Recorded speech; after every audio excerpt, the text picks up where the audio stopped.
Good evening and welcome to the meeting of the Longmeadow Town Select Board. We'll begin with the Pledge of Allegiance. I pledge allegiance to the flag of the United States of America and to the republic for which it stands, one nation, under God, indivisible, with liberty and justice for all. All right. Actually, what I was hoping we could start with is a moment of silence, if you guys would agree with that. As you know, that we had this tragedy in Las Vegas, and I don't know what to say. I know that in our country we appreciate the liberties we have, but with those liberties comes responsibilities, and the irresponsibility of the person who would do that is just too hard to even comprehend. So if we could just take a moment of silence for those who are suffering and those who've died in Las Vegas massacre.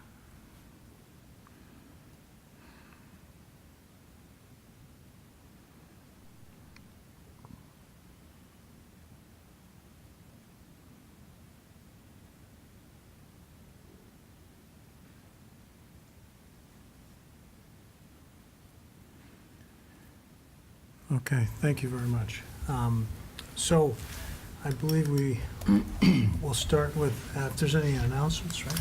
I do. Tom, if the board has announcements, they won't go first. I have a series of announcements. There will be a day with author and speaker John O'Sullivan, October 24th, at the high school auditorium, starting at 2:30. And it'll go till 8:30. There's a flyer available online. If you have any questions, you can contact the Longmeadow School District.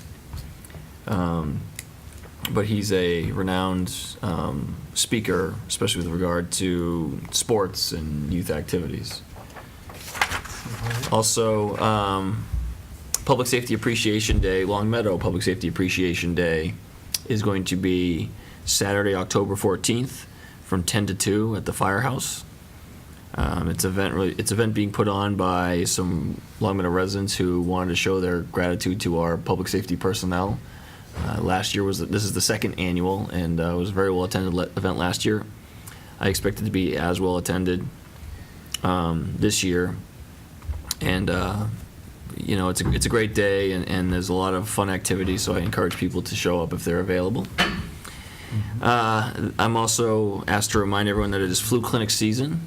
You can get information on our town flu clinics, I think, on our website, or by contacting the Board of Health, either Carol Steiner, a public health nurse who's stationed at the senior center, or you can contact Beverly Hirschhorn, who's over at the community house, and they can give you dates, times, things like that. Yeah, the first one's posted, it was Wednesday. I saw it on the sign coming into town. Yeah, This Wednesday. so Wednesday at the Greenwood Gymnasium. Right. And I know she keeps them this past Wednesday. This coming Wednesday. Yeah, that's right. So I know Beverly keeps the website up to date. So if you're interested in a flu shot, please come by. I know we're gonna have a few of them. So Stephen, that's a free flu shot for anyone who, It's not free. it's not free. Yeah, I think there is a charge. I think a nominal charge. It's nominal, but most people with insurance, the insurance covers it. Yeah. So, I Oh, mean, the insurance covers, especially yeah. people who are over 65 on Medicare, it's completely covered. But Okay. it's Wednesday, October 4th. It's not, if you have insurance, it usually is covered, as Mark said. But if you don't, they'll tell you when you get there. There's going to be a charge for It's it. $5. Yeah, $5 or $10. $5. Yeah, It's a small amount. That's great. And I guess I'll just announce, this is more of an announcement than a town manager's report. The Converse Street paving, which we thought was going to be done last week, has been delayed. I'm still awaiting word from Mass DOT as for the nature of the delay, but they're now saying they won't pave till the week of the 23rd. The reason that's important is that all the structures have been raised, and so, especially at night, you run the risk of losing a tire or worse by going that way because of the raised structures. Once the pavement goes down, as you guys know, it brings up the level of the pavement to the top of where the structures are today. We thought that was going to be happening, and so I urge caution for everyone over the next couple of weeks until the paving gets done. That's it for me. All right, great. Any select board announcements? Yes. I think later today, we're going to, I didn't see it on the agenda because we voted on it the last time, but we're going to be asked to sign papers. Paul Pistorzik just commented, but I just want to publicly state about that our town treasurer, or CFO, went out and refinanced the high school, and it was pretty substantial. I mean, we're talking about, over a 1% reduction in interest rates, but it's going to end up saving the town $3.26 million.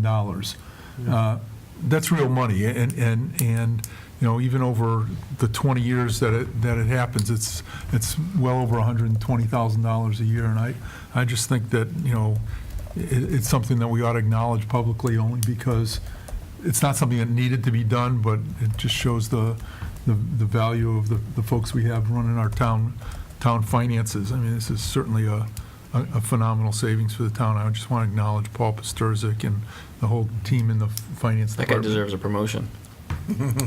Right. Well, Watch out, because he said he wanted to negotiate something. Yeah. Contract. Right, well, I appreciate your email, too, where you said to Paul, with $3.2 million, you've earned your salary for quite a few years, because that is a great contribution to the town, for sure. Yeah. So I just wanted to quickly say, it was 2 Saturdays ago, my wife and I were driving down the meadows. We were going down to kayak in the river, and a car had just pulled over, and something was in the road, and so I just drove by, and I said, "Oh my God." So I said, pull over. It was an enormous, bring this up because you just don't see these snapping turtles this size anymore. You used to see a lot of them. This thing, the size of this, I've read, makes this turtle at least 40 years old, maybe 75 years old. Someone had hit it in the middle of the day. So, I mean, this is a wildlife refuge, and I don't know why people would be driving fast down there or can't see this, 60-pound turtle. But it was really sad. I called the police, see if we could get, some rescue down there, knowing that things probably, it was still alive, not going to make it. But they came down and put a cone by it so nobody else hit it. I mean, it was like easily this big. It was huge. But just a reminder, that just to be careful down there, because there's wildlife down there. It's a refuge. All right, yeah, thank you. Good thing to be aware of. Any other announcements? Okay, so next we'll see if there's any resident comments for this evening? No? All right. And then we can move on to the town manager's report. Okay, thanks, Tom. Used to having to wait for a bunch of agenda items. It's the way it's been going lately. Yeah. So I made the announcement of Converse Street paving. If I have an update, as soon as I get an update on that, I'll email the board. Can you also post that keep that on the town website? Sure. Thanks. Well, Facebook, I think, is the way. Well, whatever, Yeah. people, just because people. I think Stephanie has been doing that, but I'll have to Okay. double check.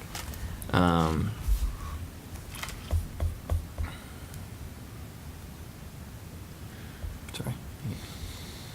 So we have an appointment, a good news appointment? Huh?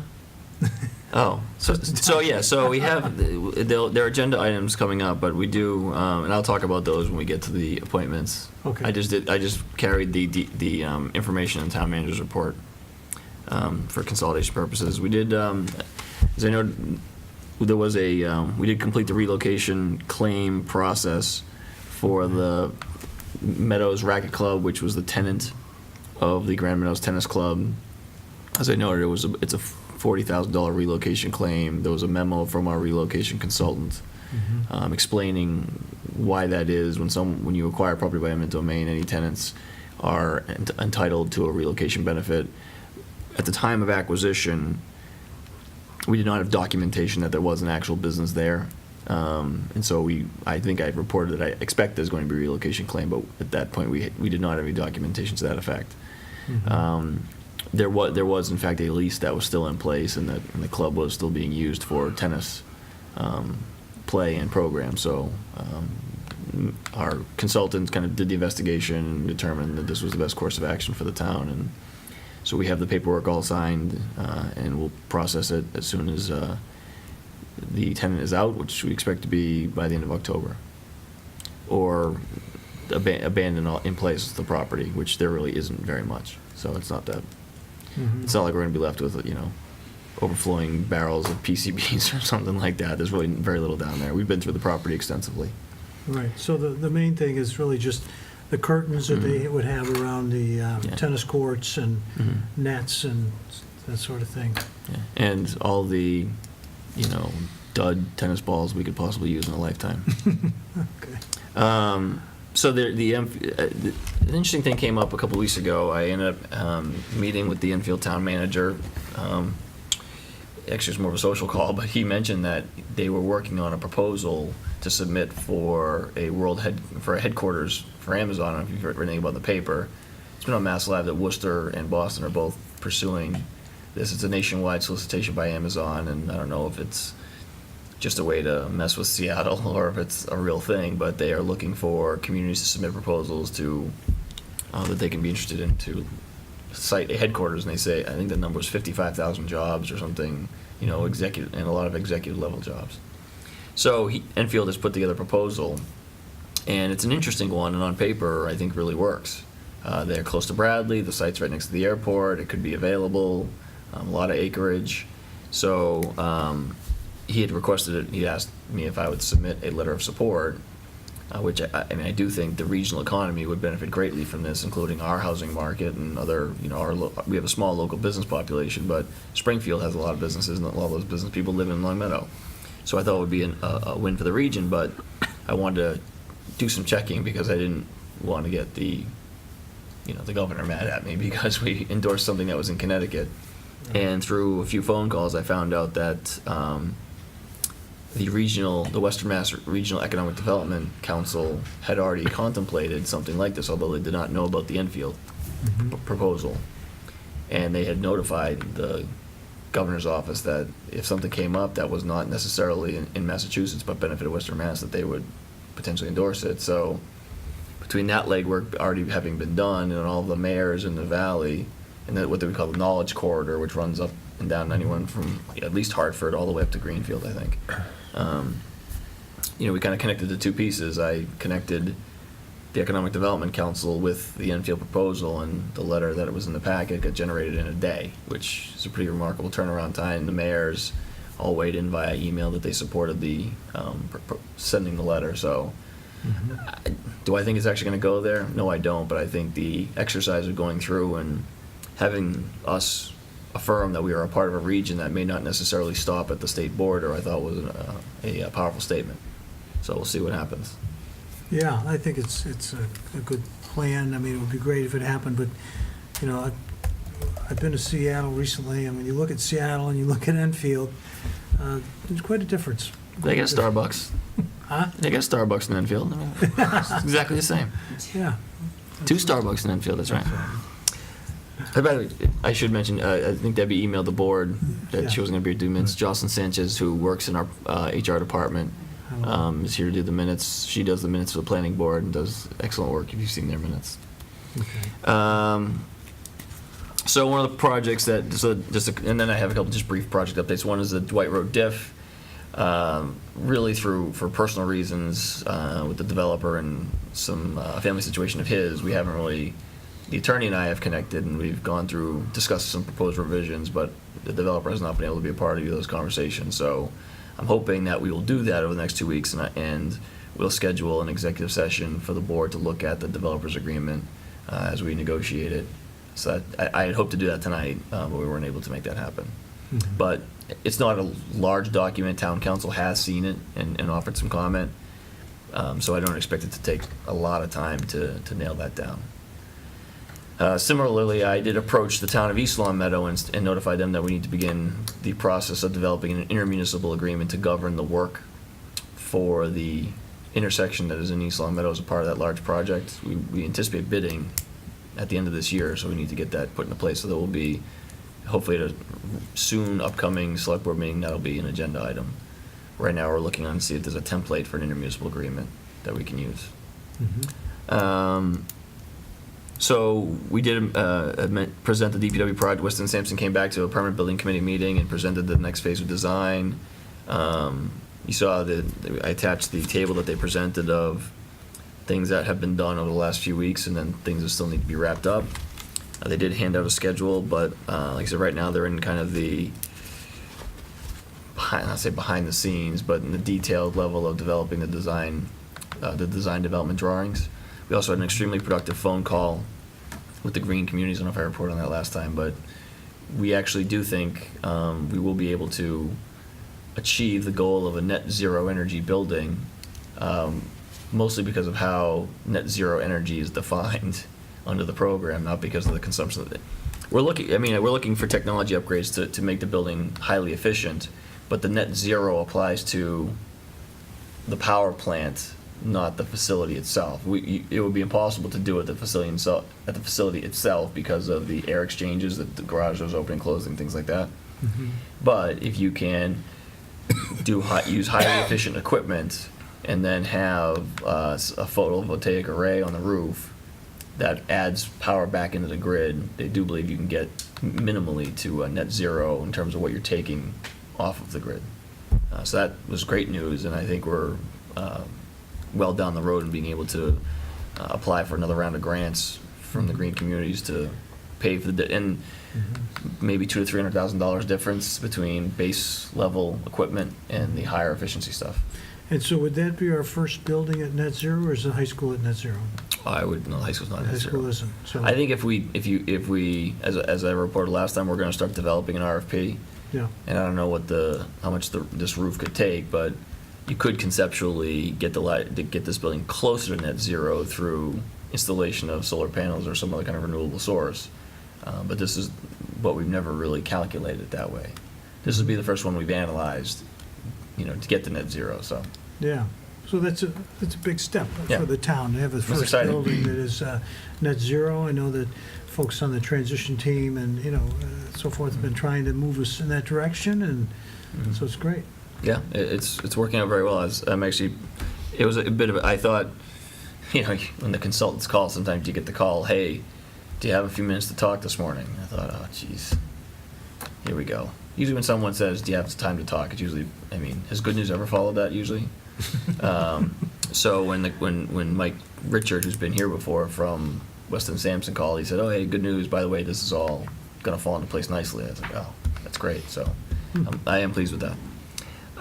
The Adult Center RFQ is out for proposals for, it's really designer selection solicitation, so that's out, and I think it's either a 2 or 3 week turnaround. So I'll let you know when we have a designer selection board and panel, we start interviewing. And then, oh yeah, that's what I knew I did this. So the casino mitigation, so you got a letter I emailed out just at the end of the day from Fitzgerald Law Office, which is one of the lawyers that represents MGM, and they note that we did not comply with our obligation to review their baseline study that was done over a year ago. And we had been slow on doing that, and then we thought we had found the right person to do the analysis and then consolidate a bunch of our other casino studies and kind of overlay them to do a more comprehensive look at it. As you recall, we applied for a grant from the Gaming Commission. We received the grant to fund this enterprise, and the person just never delivered. I don't know if they did anything on it. We never got any. We didn't get 3 words of work product. So after being told it's next week, that was really frustrating. But we did pivot and found another firm that was willing to do the work for essentially the same money, and I think that we'll have it all done by the end of October. So, and I did notify Fitzgerald Law that it was 100% our responsibility. One of the things that's, in looking at it, a couple of our big areas that we're looking at, this is for the look back, because we got the upfront mitigation money for 3 major intersections and the highway. That was what was in our agreement. And then they identified a few areas for look back. But they are really intersections on Converse Street, which is being all completely redone. Dickinson's being re-signalized, and then it's Dwight and Williams and Dwight and Converse are 2 big look-back locations, and those are going to be redone as a part of the DIF project. So, Okay. so there'll be the need to have this baseline study is somewhat mitigated by the fact that we're making improvements separate and apart from the casino stuff. Does that make sense? Did I say that clearly? Yes, I'm glad Yeah. it wasn't. So we don't major. suffer a penalty for not doing it. It just is something we were supposed to do, and it's 100% my fault that it didn't get done. And that's it for town manager's report. Tom, I got a question for Stephen. Yes. This doesn't have anything to do with your report. Did you not say a couple of months ago the flashing signals down by the high school shouldn't have been there? Should not have been there, right? Okay. What was the reason for that, Stephen? I forgot on that. They were school zone flashing signals, not crosswalk flashing signals. And Okay. school zones are not enforceable around high schools, middle schools and high schools. It's only elementary schools. Okay. We actually have redeployed them to I think they went to Burbank. We actually redeployed them to to a crosswalk where, because if you recall, they weren't like at the crosswalk of Williams Right. by Grassy Gutter. They weren't there. They It were was just a warning. bell. upstream and downstream from that. We have since we put, they're solar, so we put them on either side of another one of our busy crosswalks that had no flashers. Right. Now that they're on a timer, so they'll flash solar powered from 7:30 to 8:30 or whatever, and then in the afternoons. So they're not push button operated, but it's a very cost effective way to bring attention to a crosswalk. What we're looking at through the Complete Streets that we heard about last meeting is more push button activated right on the crosswalk at Williams Right. and Grassy Gutter. So it wasn't like we took flashing signals away, only put new ones in. The ones we had really weren't appropriate for that Right. use. So that's why we've reused them in other locations. Okay. I have one Yes. other thing too. I thought you were going through announcements before. You were going through actual select board comments, right?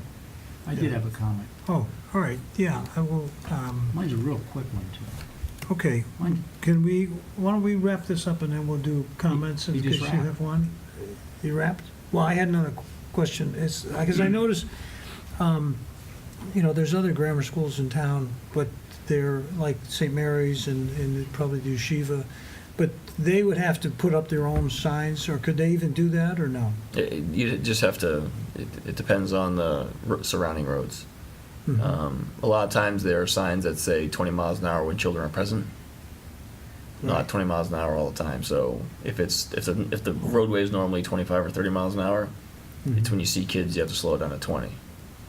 Not restrained by hours. There are different ways to do it, and I'd be surprised if they weren't there already. All right, I haven't seen them, so, I don't know that they haven't been requested in the time that I've been here. okay. So they would have, if they requested them. Yeah, I'm sure that I have to imagine they're there. All right, I'll look again. Okay. Any other questions for Stephen on the town manager's report? Okay, then, but what about appointments we'll do later? Yeah. Okay, so, okay. Mine's a Select public board service comments. announcement anyway. It's not really comment. yeah, I was going to bring something up that happened to me a week or so ago that it doesn't really shock me, but it does come a little of alarm. It involved a Visa gift card. Typical ones that you get from a rebate from the power company. You do some stuff at your home and they send you a prepaid Visa card that's $50, $100, and you go to the store and you use it. Well, it's not like a normal gift card from that store or anything. It is a Visa card.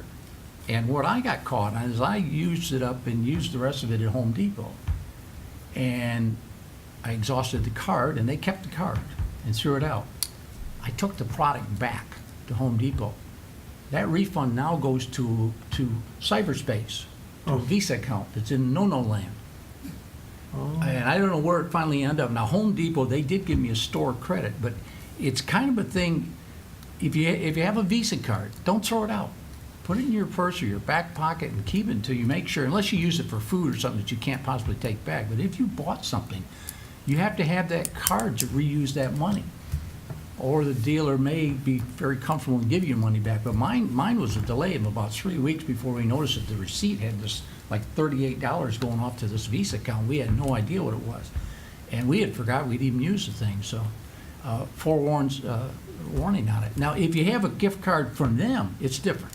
If you have a Home Depot gift card, they put it right back on there. But it's only if you have a Visa card, or I guess, I don't know, the other manufacturers have cards too. The most popular one is Visa. So anyway, if you've got one, folks, don't throw it out when it's gone unless you spend it all on food and you have no way that you're ever going to take anything back. That was my public service announcement. All right, Okay. it's good to know. great. Any other select board comments? I have one. think I don't want to mention the individual's name because I don't want to set a precedent for that. But it is October, and so October 1st, I get it, my doorbell rings, and open the door, and there's a gentleman who lives by Green Acre, which is notorious for their Halloween parties. And instead of a trick or treat, he had a treat. He actually found my wallet on Longmeadow Street by Green Acre. Wow. And he delivered to my house with all the contents in it, and all the money and everything. And he knew he was doing me a big favor, and it was just a great thing. We got his card. We're going to send him a thank you, but it just says something about the town, and that people would help you out like that, and it was nice. And so usually people go to Green Acre for trick or treat. I got my early treat. So I guess there's a larger story there, though, isn't there? How did the wallet get over on Green Acre? That's next week, folks. We That's we page- only have a couple hours here, Yeah, Richard. that's page 2. yeah. Only can happen to Tom. Yeah, it goes on. No, but not too bad. But all right. So then I guess the next thing would be to look at old business. We have to approve minutes from September 18th from our regular meeting. Do I have a motion? I'll move we approve the minutes of the regular meeting of September 18th, 2017, with at least one correction or addition I'd like to add. But Okay, we have a second. Second. Okay, and I just like the minutes to reflect that in the section that discussed the, liquor license. no, not the liquor license, it was the complete streets, that I had inquired about whether there was any community input into the prioritization. Oh. Okay. But that, just a quick comment about prioritization of the Complete Streets project. All right. So for our minute taker, Nancy. No. Jocelyn. Yes. Jocelyn, sorry. So Jocelyn, if you could just make a note that we should have Debbie look at the minutes from last, or for the, not the minutes, but the, the if she could minutes. review the tape. She could look at the tape and make adjustments to the minutes that would reflect that change. Any other comments or discussion? Okay, all those in favor? Okay, so it's approved. As amended. All right, as amended, yes. And so we have the great preview, kind of like a movie preview, I guess, but it's the town warrant, the preview. And Paul, if you, we've all gotten it. Draft that was sent. Yeah, I don't know if we can easily go over them one by one. I can explain them as best I can, and if there's any questions, we can follow up. First one is a standard one that we do in the fall. We're obligated to put in 10% of our estimated revenues into the 3 fund balance designations in the Community Preservation Fund. Those fund balances being for open space, community housing, and historic preservation. And again, that's part of the statute. Those get set aside and have to be used for those specific purposes. Article number 2, as folks know, it was a very dry year, FY17. And the way that the Water and Sewer Commission, the Springfield Water and Sewer Commission work is they give you an estimated budget for the year. We consumed far more gallons than we had budgeted, from a gallon or from a dollar standpoint. And we were short, basically, we owe the Springfield Water and Sewer Commissioners $108,163.40. So we would be looking to raise that money as a whole of prior year, taking it out of water retained earnings. Again, it was a very dry year. We had a lot of consumption. Our estimated revenues were well over $500,000 more than we had estimated based upon that dry year. So this is basically just paying off that excess amount Okay. that we used. all right, Mark. Yeah, Paul, in the explanation, and you used the word that I'd like to see in here. In the explanation, you said, as a result of the water usage, the town's water revenues for FY17 exceeded budgetary, you said expectations. I'd rather see estimates put in there. Okay. I don't know if anybody else, but it really was just an estimate, Yep, and that was what, I just thought it would read better. it's fine, we can change that. Great, thank you, Mark.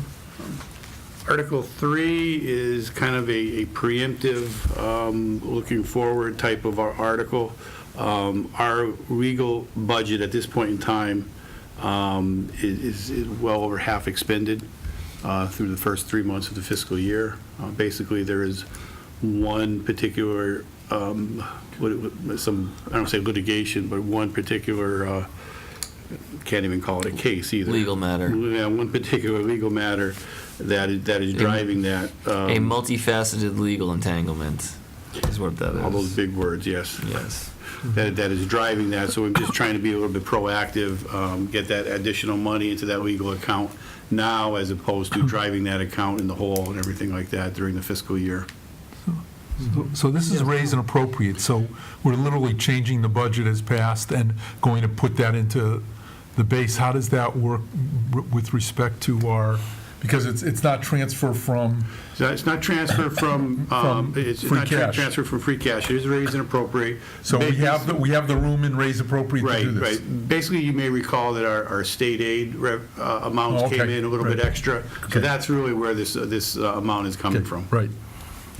And so, Paul, just for the viewers, so the legal situations really don't involve any negotiation of contracts with any unionized staff or anything No, like that? this is all It's just basically... attorney work involved in responding to filings and things like that. Yeah, people file this down. Okay. Right. Thank you. Article number 4 is also a raise and appropriate, and it's basically to pay off the interest that we're incurring on the $2.6 million that we borrowed to purchase the area and the facility where the new DPW will go. This is raise and appropriate, but this is tax exempt money, just to be aware. So basically, the amount of our debt exclusion will go up by this $29,000, and simultaneously, the expense will go up by $29,000. So we'll still be right on track as far as our tax revenue and everything to that nature. Yeah, I'm going to have you ask you to repeat that, or at least clarify, Paul. So this money is going to be raised and appropriated, and I understand the use of it is to pay the short-term debt. Right. But are we going to pay this back when we bond the project? No, we would not pay it back. It's basically the interest on the $2.6 million. On the On the 2.6. diff, not the diff, on the ban.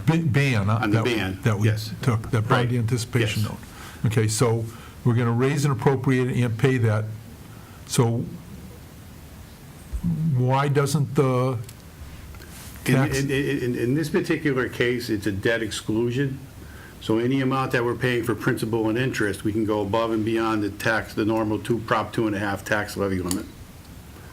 So we're adding the $29,000 to our tax levy on the, Okay, but it is part of the tax levy. It is part of the tax Oh, levy, okay. yes. Right. But Okay. it creates some more, I don't say some opportunity, but it creates an additional amount of money because it's a debt excluded amount.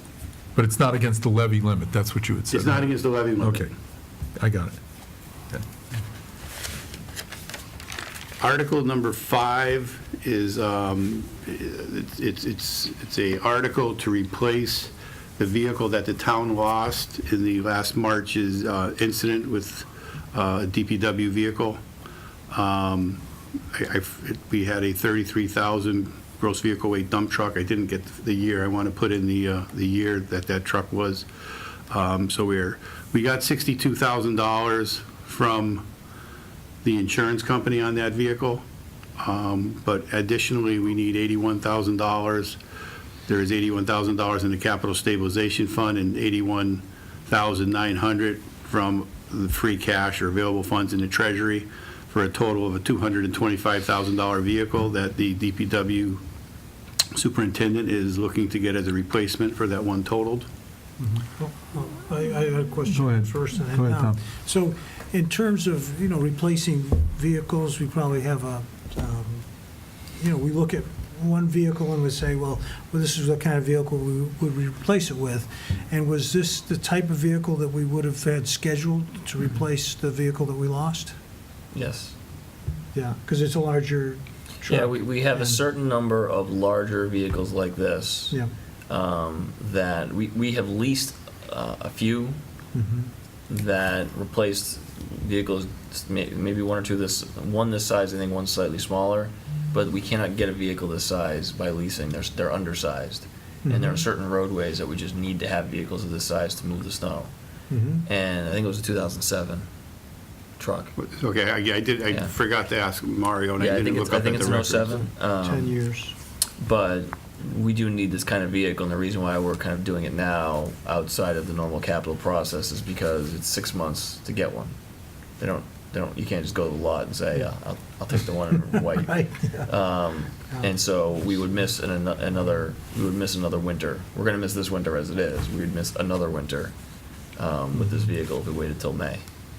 Okay, and Mark, you had a question? Yeah, again, it's a 2007 vehicle, so I don't recall, and I'm not sure.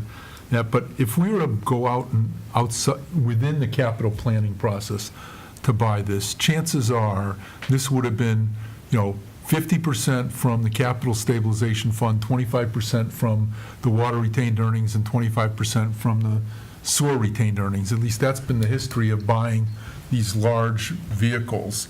And I guess I'm wondering why we're using essentially, outside of the insurance settlement, 100% split between available funds and our, Mark, Capital stabilization. you raise a valid issue.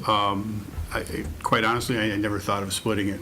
I mean, I'm the one who wrote it, and I never thought of maybe how that other vehicle was purchased. And we can certainly change that funding source to reflect some percentage that comes from water and sewer funds. I mean, it's just been our history of doing that. You're right, and like I said, I didn't even think of it. Okay. Period. I don't know, Richard, you've sat through this stuff too. What do you, Yeah, that's usually what they're doing. so I'll leave it to you to divvy up the money, but That's right. It's a valid point. Like I said, I just kind of started writing it, and I just let it flow as it was with the other three sources. I'm surprised at the cost. They were running 175. This is jumped to 225. These are on contract.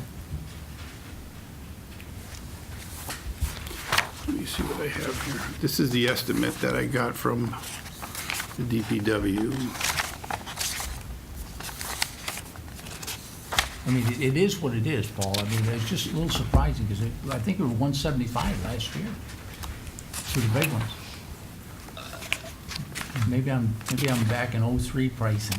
The sander and the salting equipment was also lost.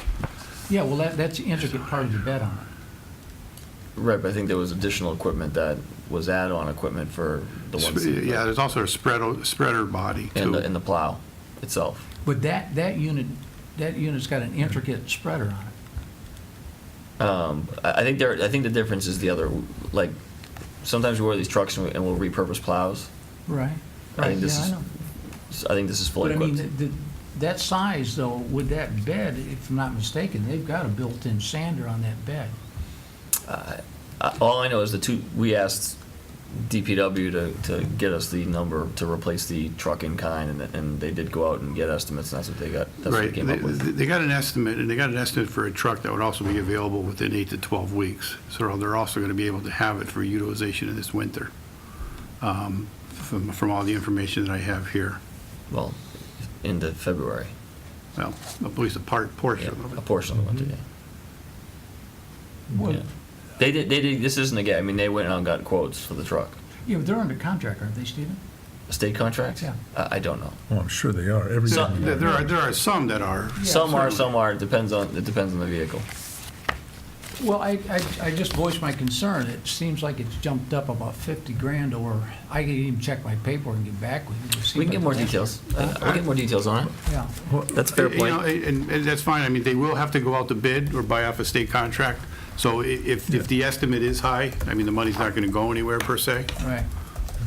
Again, if that estimate is, again, higher than anticipated, or higher than you think it should Well, be.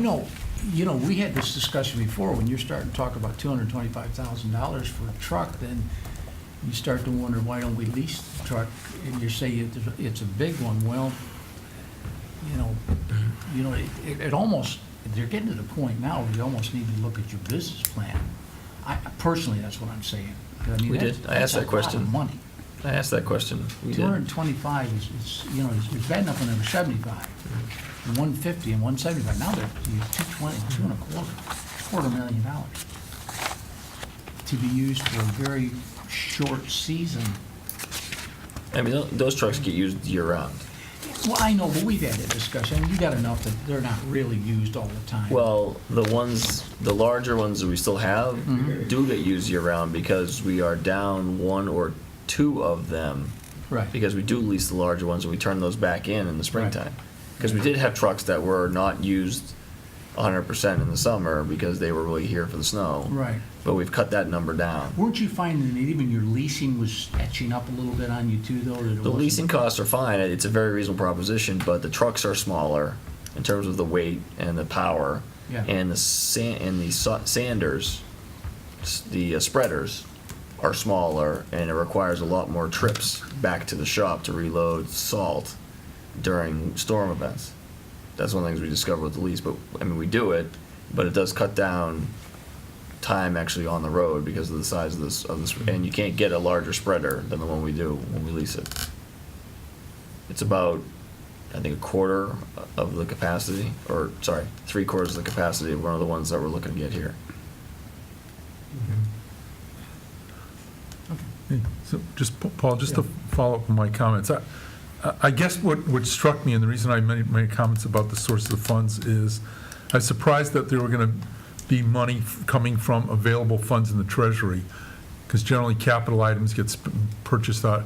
And so it'd be my preference to try to say, look, if there's 81,000 in the capital stabilization fund, get that other 81,000 out of the other two stabilization funds. I just want, using our available funds in the Treasury for capital items like this, as opposed to the capital fund, is something that's what struck Well, I me. think in this particular case, we're lucky that the capital stabilization fund Still has is basically equates to about the amount that would come out of water and sewer in this particular Right, case. So right. it wouldn't make much of a difference to do it in that Okay. fashion. All right, thanks. And I think I want to reiterate, I agree with not spending free cash on things like this. Obviously, it's an unusual, hopefully never to be repeated circumstance. Article number 6 deals with a policy of this board to transfer excess free cash above $500,000 when the tax rate is basically set and we've taken care of all the business at the fall town meeting to the operational stabilization fund. The $250,000 that I have in here now is more of a placeholder and an estimate of what we're going to have for free cash. That free cash discussion we can have a little bit later, because there's some articles that are not on here right now that I have to write, and there's a little story to go behind our FY18 free cash to a certain degree. But like I said, that's mainly the estimate of what will be above $500,000. So it's a pretty good chunk of money going into our operational stabilization fund. Article number 7 is to purchase to get a new ambulance. It basically takes about a year or so to get one ordered. We have $171,000 in the ambulance fund. However, a new vehicle, according to the fire chief, is roughly $260,000.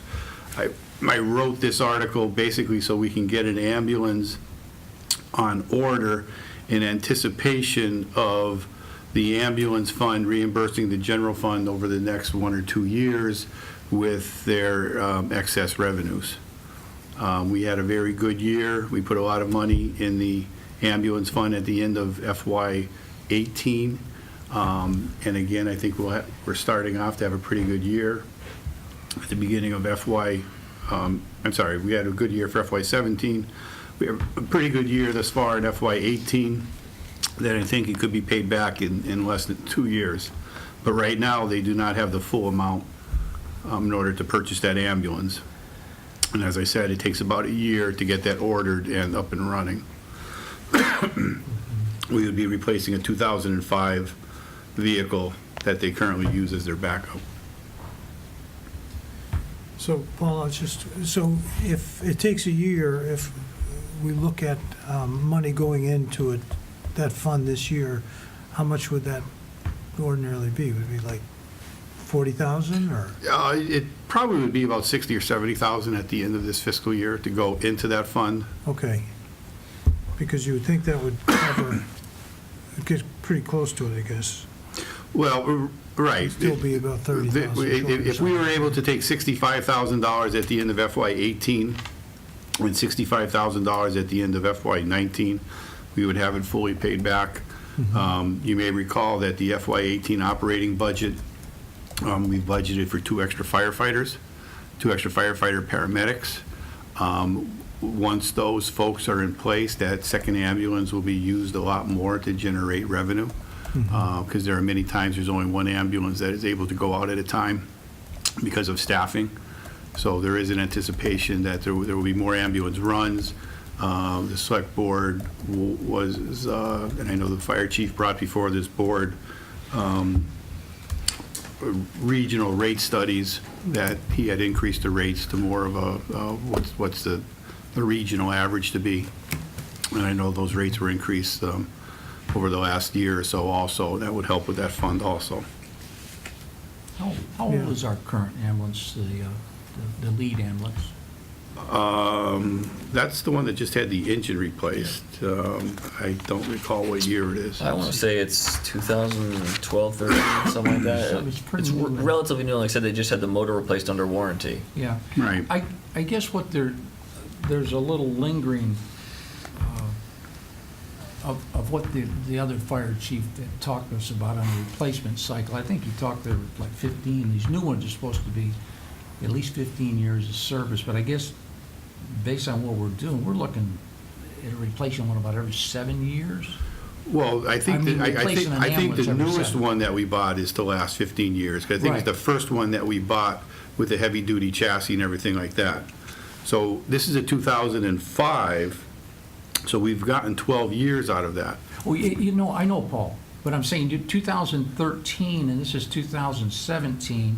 And we, so- right, and we would not expect to have another one until 2028. Yeah, and they're going to stack together down the road a little bit on us, but I don't think there's any way to delay it, but it's just, and I guess the chiefs were thinking what they could get out of these things. We won't know until the years run out on the big chassis. Well, right, especially now you have a new engine in that other one also, that could really, you could almost put them almost simultaneously together. Yeah. Well, the guy's got to quit drag racing out there with these ambulances, Well, I think that the key point, and this, we had a lot of talk about this, we were doing the rates and Right. in the reorg in the budget. With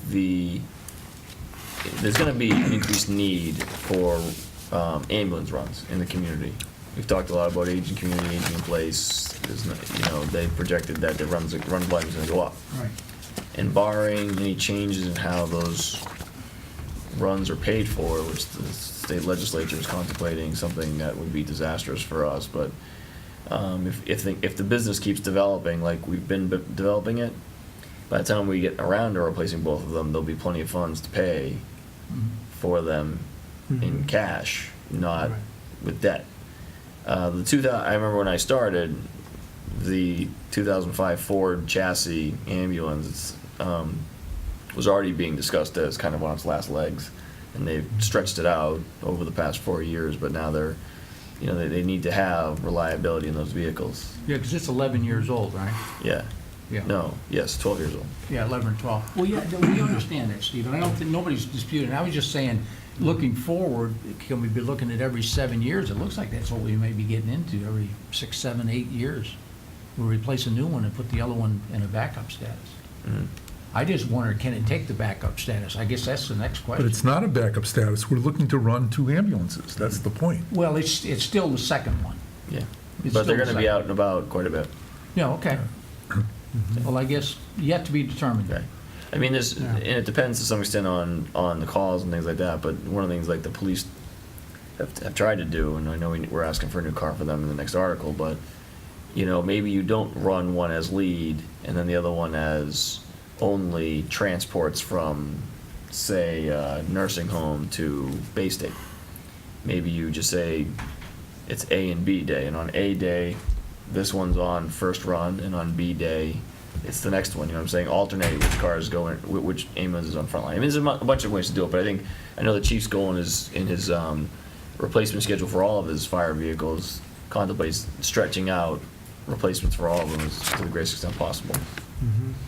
And, yes, Mark? Yeah, I guess my concern is that our fall town meeting's turning into a capital expenditure meeting, and you know, it seems somewhat counter to or end run around the capital planning process, which was set up by our charter. And if it was not set up that way, I guess I wouldn't be as concerned that we're now looking for, you know, like you said, the next warrant article is a police vehicle, and the discussion is, well, they take so long to get, and I understand that. And I mean, personally, we've seen the price of, you know, these vehicles go way up without sticking to a plan on our replacement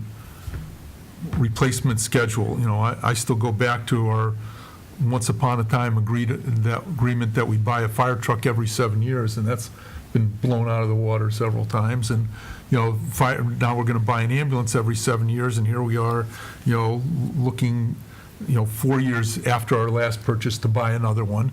So we've blown that one out of the water now, and it gets very expensive to start spending vehicles when these things are $250,000 a pop. And I think we need a little bit more discipline on making these things, getting a schedule and sticking to the schedule, recognizing that we will pay a price in maintenance, but that price in maintenance will allow us to keep these $250,000 purchases at bay. And I really believe that, you know, years ago when we said, gee, you don't want to spend $5,000 on maintenance on this vehicle.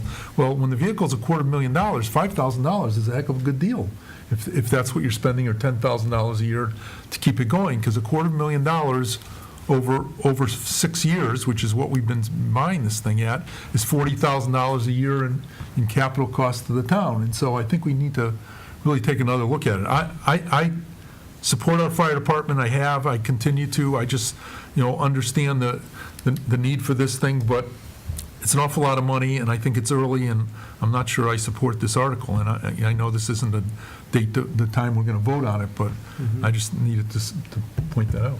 All right, now, Mark, just in terms of understanding, do you think this is something that would be better done in the spring town meeting? Well, the intent of the charter was that Yeah. capital purchases go through the capital planning committee. Capital planning committee is a charter-based group to review these things, more than us doing it here, and Yeah. these aren't.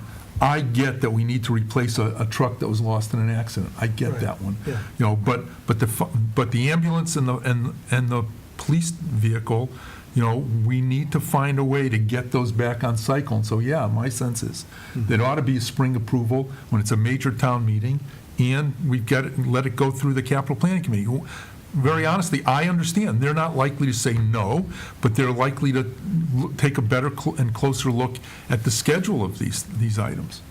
Okay, anyone else on the board have any comments, or? No, I mean, Mark summed it up, that we have a capital improvement committee that was put in. And circumstances are prevailing, but it's easy to justify getting around things too, so. The one that was clipped by the train, that's a different case, that's an emergency. Yeah, And the other two are needs that likely will be reviewed and approved, but the fact is, we're omitting the review from Okay. capital. And why can't capital be brought in now? okay. to look at them. I know Stephen wanted to comment, did you? Yeah, so a couple of things. The capital planning committee, by its own understanding, is for basically general fund, like tax levy, capital items. This is an enterprise fund purchase. So I know they would view this as not within their jurisdiction because it's ambulance These fund. aren't enterprise funds that you're dealing with, though. You're dealing. And ambulance special revenue? It's more of a special revenue, but It'll it's eventually not be, general it'll fund. eventually be reimbursed from that. But you're asking Well, for no, money. they have half of it already within their own fund, where's the and other we're half? asking for a half of it from the general fund. Yeah. So that's what I'm saying. It's not, But it's a purchase funded, predominantly financed, it if you will. eventually will be, but it's not now. Right. But they also weigh in on the equipment, though. Right. But only for purchases, only for general funds. I don't know where you've got that Because reading they, from. because they view, I've got that from them. Like similarly, water and sewer purchases, like water and sewer capital projects, like installations of water mains, they don't evaluate those. But they do purchases from using water and sewer enterprise funds But that for are partial. purchasing equipment. Right, when they're 50/50, but if it was 100%, I think they would view it as, Right, you're the okay. Water and Sewer Commission, that's your Yep. deal. So, that's the first thing. The second thing is, we talk a lot about replacement schedules. When the decisions are made in budget years to defer on a purchase, to spend the extra money on maintenance versus spending the money to purchase, and you do that, you don't get to talk about the schedule anymore because the schedule is therefore permanently altered by the deferring of a purchase. And so say, well, we were going to do it, and I've heard this story a million times about we were going to buy a fire truck every 7 years, and I know that in the 4 years I've been here, we haven't been on that schedule at all, and I think we get off that schedule even before my time. But it wasn't because the fire chief wasn't trying to get a new vehicle every 7 years, it was that the town didn't give him a new one on the schedule. And so there's that component of, if we have a schedule, but the town doesn't follow, the town purchasing decisions don't follow the schedule, then what are we doing with it? Then we can't say. I have a history, if you want to talk fire trucks, Stephen, I'll talk fire trucks with you, because I have a schedule. I was on the capital planning committee at the time. We followed it for 3 purchases, and then it went to pieces. Right. Because we needed to, or there's always a reason. I mean, and if it's a 7-year schedule, that 7-year schedule was based on input we got from our fire chief at the time, not based on something a capital planning committee who doesn't know what they're talking about decided. So let's set a schedule and stick to it. And if 7 years isn't right for that, and if 7 years isn't right for an ambulance, that's fine. But let's set it and then finance them appropriately so that we can do that. But we have not done, Right. we haven't changed the schedule. We've just Eventually- changed the purchase. Eventually, the frequency. schedule, and this is current with the fire department and the police department, the schedule eventually reflects the inventory you have and their spot on their life cycle. So the fire chief has a vehicle replacement schedule now that is current, or will be current when the new engine 2 arrives, that now says we aren't going to need a fire truck for whatever, 10 years because we've just made 2 significant purchases. And so there's a new schedule because we've made purchasing decisions at certain times and they all have their projected lifespan. I hear you, Mark, on the capital planning aspect of it. This is to some extent batting out of turn a little bit. As Richard noted, the DPW vehicle is a one-off, and like I said, I hope it remains that way. The ambulance is really, like I said, I know the capital planning committee would view this as a select board thing because it is a special revenue account, but nevertheless, it is a need that we have, that if you want us to go to the capital planning committee and order it now in May, I'm sure the fire chief would accommodate that request, but then all we lose is the money we're going to spend on keeping the other one on the road in the meantime. And then the final thing on the police vehicle is, it's not a capital item, it's a budgetary item, and I said, when we adopted the budget, that we were going to try and see how we could do with the Explorers, because this was kind of a first year, and I said at that time, if it looks like they're starting to go, then I may come back for the fall town meeting for an appropriation to purchase the vehicle that we did not grant them, even though it was on their schedule in the budget cycle, and that's exactly what's happening here.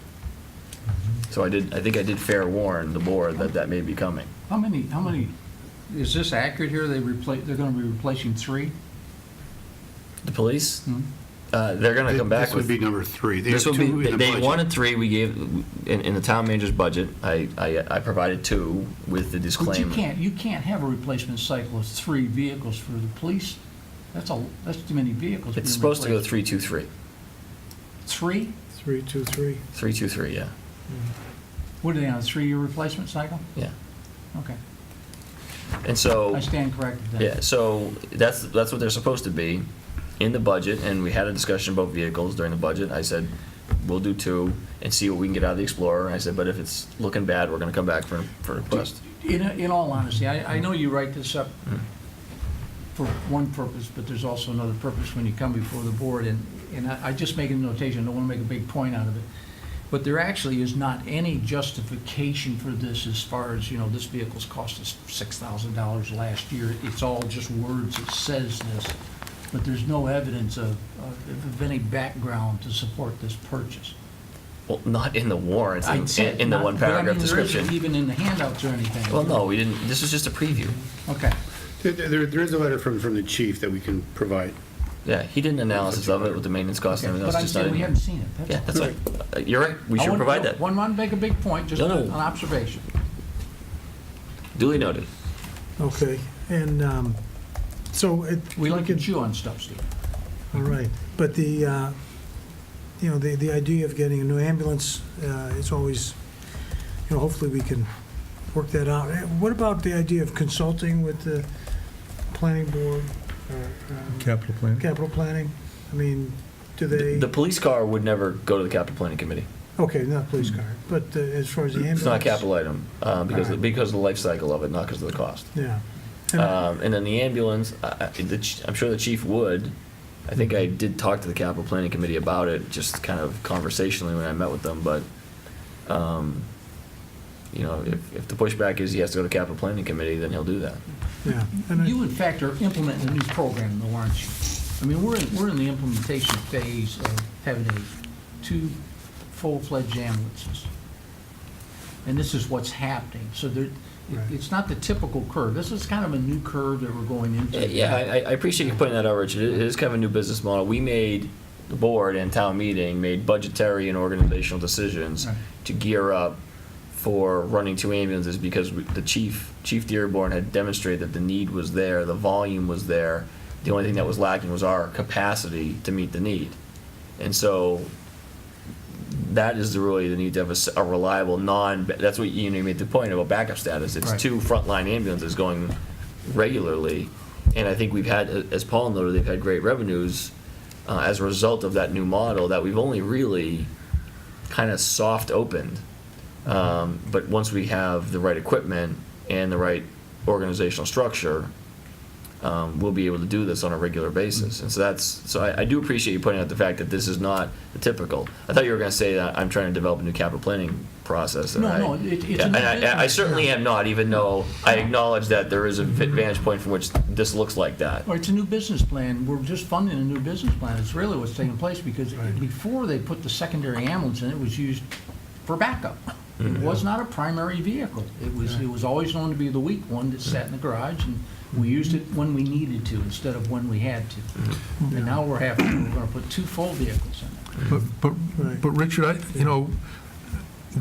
as you use the phrase business plan, the business plan, if we have one for running our emergency services, our ambulance services, has been, we staff them appropriately, we charge whatever the rate fee is that does it, but I go back to the creation of our ambulance fund, and the ambulance fund was created, and those people who lived in town long enough remember when it was created, as the result of a young child who needed severe ambulance service, repeated ambulance service, and his family helped create it so that the town could pay for ambulances. And I guess my question is, when's the last time we've done a long-term study of our ambulance services to find out that, including capital costs, at these very much higher costs than they used to be, this is still a business we want to be in, as opposed to it's a business we want to outsource as a second ambulance. Didn't John bring a pretty good Yeah, like- report to us? Like, But it's obviously not working if we're borrowing from the general fund Yeah, but to Mark, pay this for is it. the startup, though. That's what we're trying to get out. This is,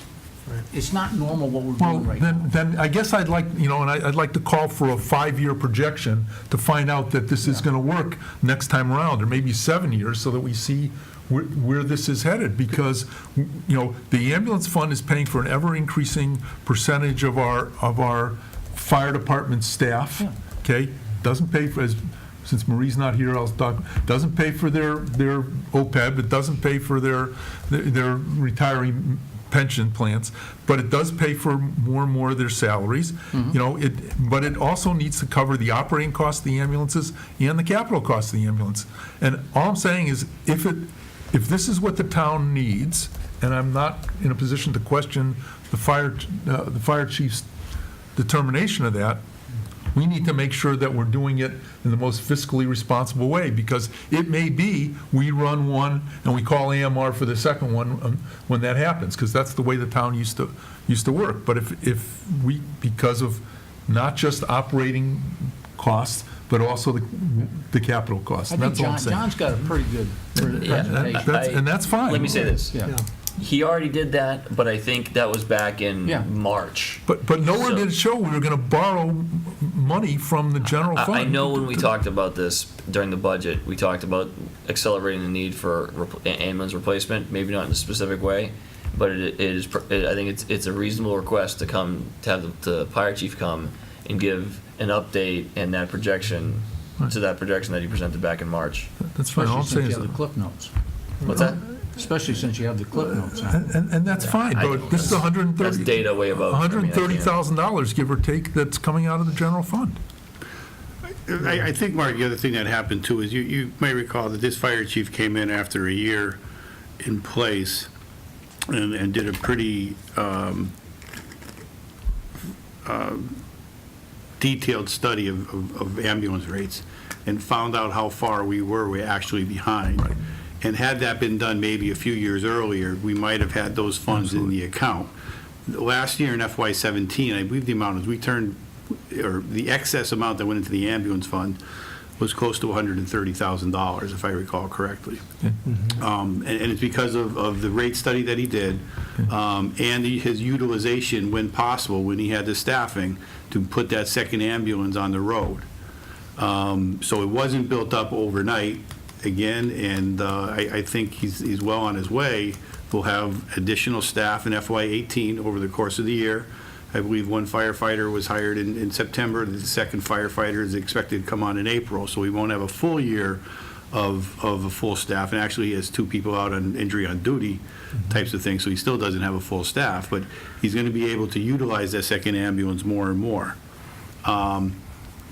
Like I said before, I mean, had those rates been increased gradually over some previous years, maybe a little bit more aggressively to the market, we might have had the funds available. Yeah, and I think that the chief has done a great job of, recognizing early on, as he moved into this position as the chief, that we could have more revenue coming in, increase the billing appropriately to the service that we render. And we've built, like I say, it's a new business plan. Like Richard said, it's a new business plan. I mean, we have revenue coming in that will cover the costs. But the other side, too, is it's important for people to realize that, we have a system where paramedics show up at your door, and there are a lot of places in Massachusetts that you don't get a paramedic. You get an EMT. And having a paramedic there, even 10 or 15 minutes sooner, when we're talking about something like a stroke or a heart attack, I mean, that's a significant difference for people's recovery time and the kind of damage that they may suffer, because the paramedics can immediately start treatment. So we really are, fortunate to be where we're at. And, although there may be some differences about how the funding should take place, I mean, I don't think anyone on the board would say that, we're not happy with where things are and that things aren't going well in the fire department. So, okay, I guess we'll move on to the next article, which is the police, the chief? Or I don't know how much we need, yeah, we'll just review it. I mean, again, what I will do is I will make sure that the letter from the police chief and the fire chief's memo regarding the request here get out to you folks. It does have a little more detail than I originally provided, or is provided in the explanation. Article 9 is a replenishment of the water reserve. Annually, within the water and sewer budget, we set aside about $40,000 each. The water reserve, we had to utilize this fiscal year already for emergency repairs on Eli Way. So we just want to replenish that fund in case we have additional emergency repairs that require a large sum of money. Paul, is it worth pointing out in the narrative of this that if these funds aren't used, because it's an enterprise fund, they sit there till, right? Yeah, I can certainly put in that sentence. You understand what I'm right, saying? Right, unrestricted funds at the year end go back to the water retained earnings. Right.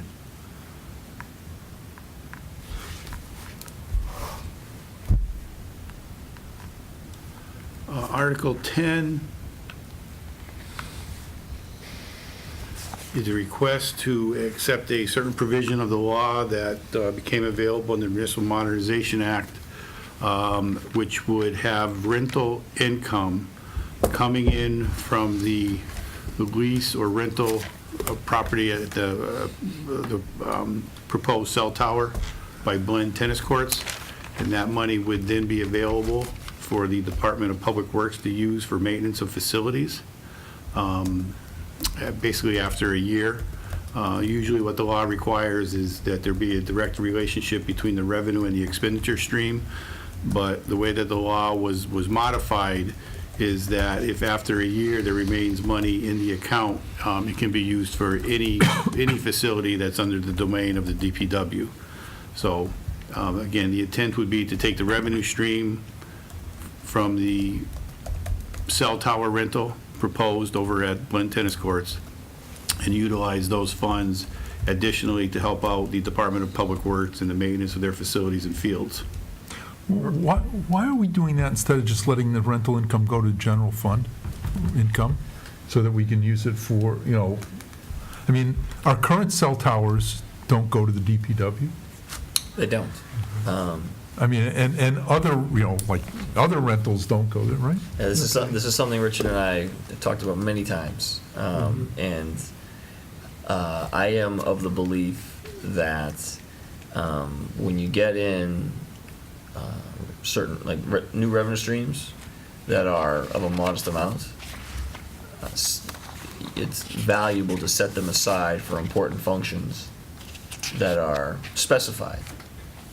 So that are valuable functions that you're going to need to do every year, and that when there's some linkage to the fund and the purpose, I think it works well, and I think it's something that the community generally supports. We've identified deficiencies with our grounds division, but every year the budget, as you guys know, the budget's a battle, and this is a way to ensure a stream of revenue that isn't, I think we're talking maybe $50,000 a year from the rent and co-locators, not, hundreds of thousands of dollars. It's about $50,000 a year.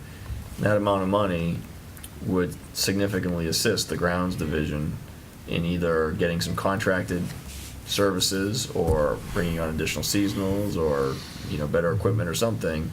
And that is a function that benefits both the town and the schools greatly. And so, given the fact that this facility will be located kind of near the tennis courts, near the football stadium, near the practice fields, it made a nice connection to dedicate the revenue versus having it go into the general fund and then be battled over in the annual budget cycle. And the most direct relationship between the town and the tower is really the people who are going to be cutting the grass around it, which would be DPW. Yeah. I guess I can see where you're coming from, Steve. Well, the relationship between Yeah, direct phone, relationship. yes, having no dead spots. But no, I would think be that I do think that when you have opportunities like this come up, it's good to set aside funding for a specific purpose that is knowable and predictable every year. I agree. Yeah. Yeah, I agree on this. We don't have this opportunity presented to us that often. Mhm. And I wish we had it more often, so we could dedicate funds and have them spent in dedicated areas. But you're right, I like the policy.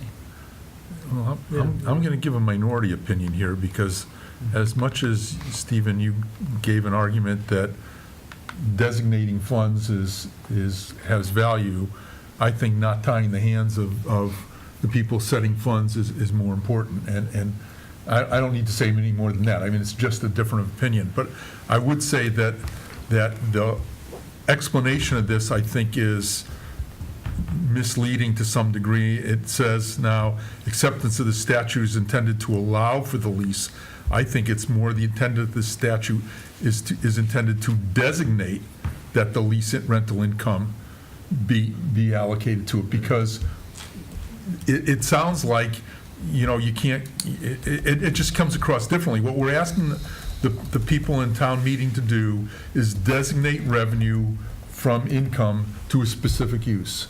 And, your opinion and my opinion notwithstanding, we can argue all night, it's going to come down to town meeting. And I think that they need to understand that we're going to get the revenue in, if this goes through. And the question is, does the revenue either become designated or not become designated? And the way this is written right now, when I first read it, I thought, well, if we want to get this revenue, we're going to have to accept this provision of Mass General Law. And the fact is, we don't need to. And I'd much rather see this written so that people understand what they're voting for. They're voting to designate revenue to a specific use, just like some people said we should have been designating our meal tax revenue to OPEB, or we should have been, this is just that one cell tower, and it's strange that it's that one cell tower, goes to support, is being asked to support upkeep of schools, parks, and recreation grounds. So I'd like to see the wording changed on the explanation. Okay. Any other discussion on that in the select board? Does that seem a little clearer for people? Well, that's just Mark's suggestion. Yeah. We weren't prepared to discuss that in depth. I don't know how much difference it makes. I mean, it is being designated as Department of Public Works the way the article's written right now. I see Mark's point, saying if you don't vote for this, you're not going to get the revenue or the tower. That's actually not the case. In fact, I signed the lease today, and now they're going to go through their balloon test and permitting process and all that other stuff. Yeah. The revenue's going to come in one way or the other. My goal was to set aside the revenue, and this can always be changed by a future vote. Right. And we do spend money on our facilities every year, and there's a persistent need for more resources for athletic fields, our town buildings, the parks, grounds. I mean, you guys know. But money is fungible, Stephen. I mean, are you telling me that we're going to set all our budget the way we've always set it, with the same amount of money for the parks, for the DPW, grounds, and they say, oh yeah, and by the way, there's 50,000, because it's got to show in the budget. Right. So it's going to show in the budget, and somebody's going to say, gee, that went up by $50,000 or something this year. Say, well, that's the designation. You say, well, let's take that $50,000 out of it for somewhere else. I mean, money is fungible, and that's clearly going to be my argument at town meeting. Right. That unless we really Why would you want to argue against it at town meeting? because I don't think we should be designating funds at all. What's the first thing you cut in a budget? Steve? The last thing you need. No. What's the first thing you cut in this town budget? Who gets cut first? The thing that generates the least number of voters at town meeting. Maintenance gets cut. Maintenance gets cut. Every time. Hands down. And I'm not gonna go through relitigate history, but when the kindergarten, when the 2 years ago we did kindergarten, what did we offset kindergarten with? Maintenance. And we Maintenance. asked the school committee to kick in money from their parking lot parking fund, lot yeah. fund. I mean, because But money is that was fungible. one time. I understand it, but money is fungible. Yeah, I mean, and so Richard, you don't think that when things get tough, the first thing we're going to do next year is cut maintenance again? or cut. So, Mark. So, well, still, I mean, we're sitting here arguing what we might do, when the fact is, you look at a budget, and there's a pile of money there, and you can say, well, do we really need to have grounds go up by $50,000? We can keep it the same and use that $50,000 for kindergarten, or what, and so that you're gonna have the same discussion whether you, it's kind of like the United Way telling me I can designate my gift to an agency, because if I designate it to the agency, somebody else's money's not going to that agency. Money is fungible, Mark. Right. Needs are not. Right. And so I disagree strongly Okay. with this idea that somehow because money's fungible, we don't need to designate things, because that's why things don't get invested in, and that's why we end up in the situation where we don't invest enough in our grounds. That's why we get constant complaints about the condition of our fields and our parks and everything else. So, what you are correct is that of the $65 million that we throw at town meeting, a very small percentage of that discretionary general fund money. I mean, once you take out Right. debt service, benefits, things like that, there's not a lot of discretionary. I would call this discretionary funds. A very small amount of the discretionary money is designated. And so, in a future year, if we did this, you're going to spend at least whatever rent is coming in off that tower on grounds. And so if it was lay off teachers or reduce the general fund grounds budget, and this is all that's left over, that's what you do. It's because the grounds does have an existing budget. This is a supplement, not a Right. replacement. So you can always fund that money out. It just means that you'll always be spending that amount minimally on grounds. And don't we want to do that? Well, and yeah, I hear what you're saying. I see the progression of this to be, there's no decision-making in the budget because every line item is discretionarily, or is designated, well, we've got revenue from meals tax, it's got to go there, and we've got revenue from gas tax, and it's got to go there, and we've got this. And so you sit there and say, the town doesn't get to make any choices because we've pre-designated all these things, when in fact, the whole idea of using the collective good, mind of the town residents is that we get to decide. This year, we think something is more important than something else. But this is saying you don't get to make that decision anymore. On $50,000 or whatever. On 50,000. On whatever the amount of But this is, this is the first step toward more and more and more designations. That's my point. There's not really anything wrong with designated funds, Mark. There really isn't. The world, you use designated funds, I'm sure, when you were working in the civilian life. You didn't have an unlimited pot of money. You had designated funds given to your department each year. And we do that through our budgeting process. Right. We designate But the funds. I understand, but this gives you the opportunity to lock in funds, and isn't it nice to be able to lock funds in sometimes? And it's not it's not general fund. It's not general property fund. taxes. This is like fine. the budget's a barrel that big, and we put one drop of water in it, and you can't see a ripple. Well, the budget you're talking about is this big. One drop in that really gets a tidal wave going. I mean, how many people scream about our parks and recreation? Not parks and recreation, the athletic fields needing work. It gives them a ray of hope. We talked about pre-design money. You remember we had the argument 2 or 3 years ago. You've got to give engineering pre-design money if they're going to get their job done. Converse Street is a 100% example of giving them design money and the job's funded. But it took 6 years. But that's very different from locking in a revenue stream to a particular use. That's all I'm saying, Richard. And again, we're not going to resolve it here because we can't resolve it here. It's going to come before the town meeting. So let's let it come before the town meeting. Right, but there's All I'm saying also- is that, right. but the people in the town meeting need to understand that they have a choice. Or But not. if 3 of you disagree with my proposition, then it doesn't ever have to get People to at town town meeting. meeting are going to understand what we tell them, Well, I think, because that's where they get their information But from. then they need to hear the argument for and the argument against so that they can make an informed decision. I'm just a little bit surprised that you'd argue against this one. I just think I'm designated funding is. surprised. You'll have to yeah, talk well, to them. I also think, this figure of $50,000, refresh my memory, but, when we talked about moving money around to cover full-day kindergarten, wasn't there a $50,000 figure that we were supposed to be getting, and then that money never showed up? No, it did. It was not, the mechanics of it weren't great. It was $42,000 in parking lot revenue. No, but I thought there was other I think it was funds. 100,000 from the enrollment increase. Yeah, For the which enrollment which they increase. never ended up doing.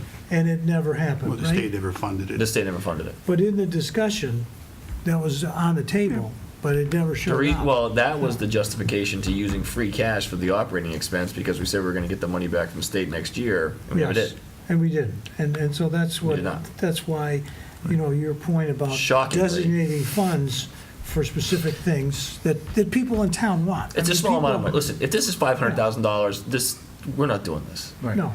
This but is, it's a for small amount of money, $50,000, and that's, yeah. like I said, it's a small amount of money, but it doesn't make a big difference in the overall, like Richard's analogy. Yeah. In the overall, even public works budget, it doesn't make a difference, but in the grounds division, it makes a huge difference to them. Right. But it's a small amount of money in the grand scheme of things. Again, if this is a large source of revenue, I don't think the town could afford to set aside That doesn't large make- sums like that. So to me, if it's a Right. principal question, you either do it or you don't, I'm gonna say maybe. To me, it depends on the amount. So that's why I suggest this. So in the version you have in front of you, that's the end. In the packet that went out, though, you should have a couple of drafts from Mike Schneider about. There's actually 4 others that we should talk about that are not on the warrant, Well, I'm- and they're not from Mike Schneider either. Oh, I know. Okay, I'm sorry. So there are a few zoning bylaws that we have been working on. I think I've reported on those, but I know Paul has 4 others that he'd like to discuss as well. The first one's going to seem very weird because I'm asking for $65,000 for interest for long-term debt, and it has to do with the refinancing where we're saving $3.2 million. Basically, what is happening is that we were changing the interest dates on that long-term loan, where we normally paid interest in August for the previous 6 months, and then we normally paid interest in February for the previous 6 months. So we had a 12-month allocation for interest on the Longmeadow High School. Well, in August, we paid our 6 months prior. We are now changing the date of those semi-annual interest to December and June. So in December, we will be paying 4 months' interest, because that was from the August date now to the December date, and then in June, we're going to be paying another 6 months. So the reality is, we're paying 16 months' worth of interest in FY18, as opposed to the 12 months of interest that we've budgeted for under the new proposal. And that amount happens to be that we'd have to come up with the $65,000 in order to make those 16-month payments. Even though there is a lesser interest rate, we do have, again, 16 months worth of interest as opposed to the 12 that is budgeted for. I don't know if people follow all that, but My eyes just glazed over. excellent. Then all in favor? Paul, why are you proposing we change it so that we can refinance it in No, well, December? In the refinancing, the way that it worked out, and again, this is more or less taking Clark's lead on this, to change those dates, and whether there were legalities or not, but they did come out to a December and a June interest date, the way that he had it funded. And I don't know if, again, it dealt with the refinancing, because the actual refinancing and the callable of those notes is not for another year and a half. And we're kind of, we just got our interest rates now, and we'll put the money aside, we'll invest the money, and we'll have everything all set for when the actual call date is.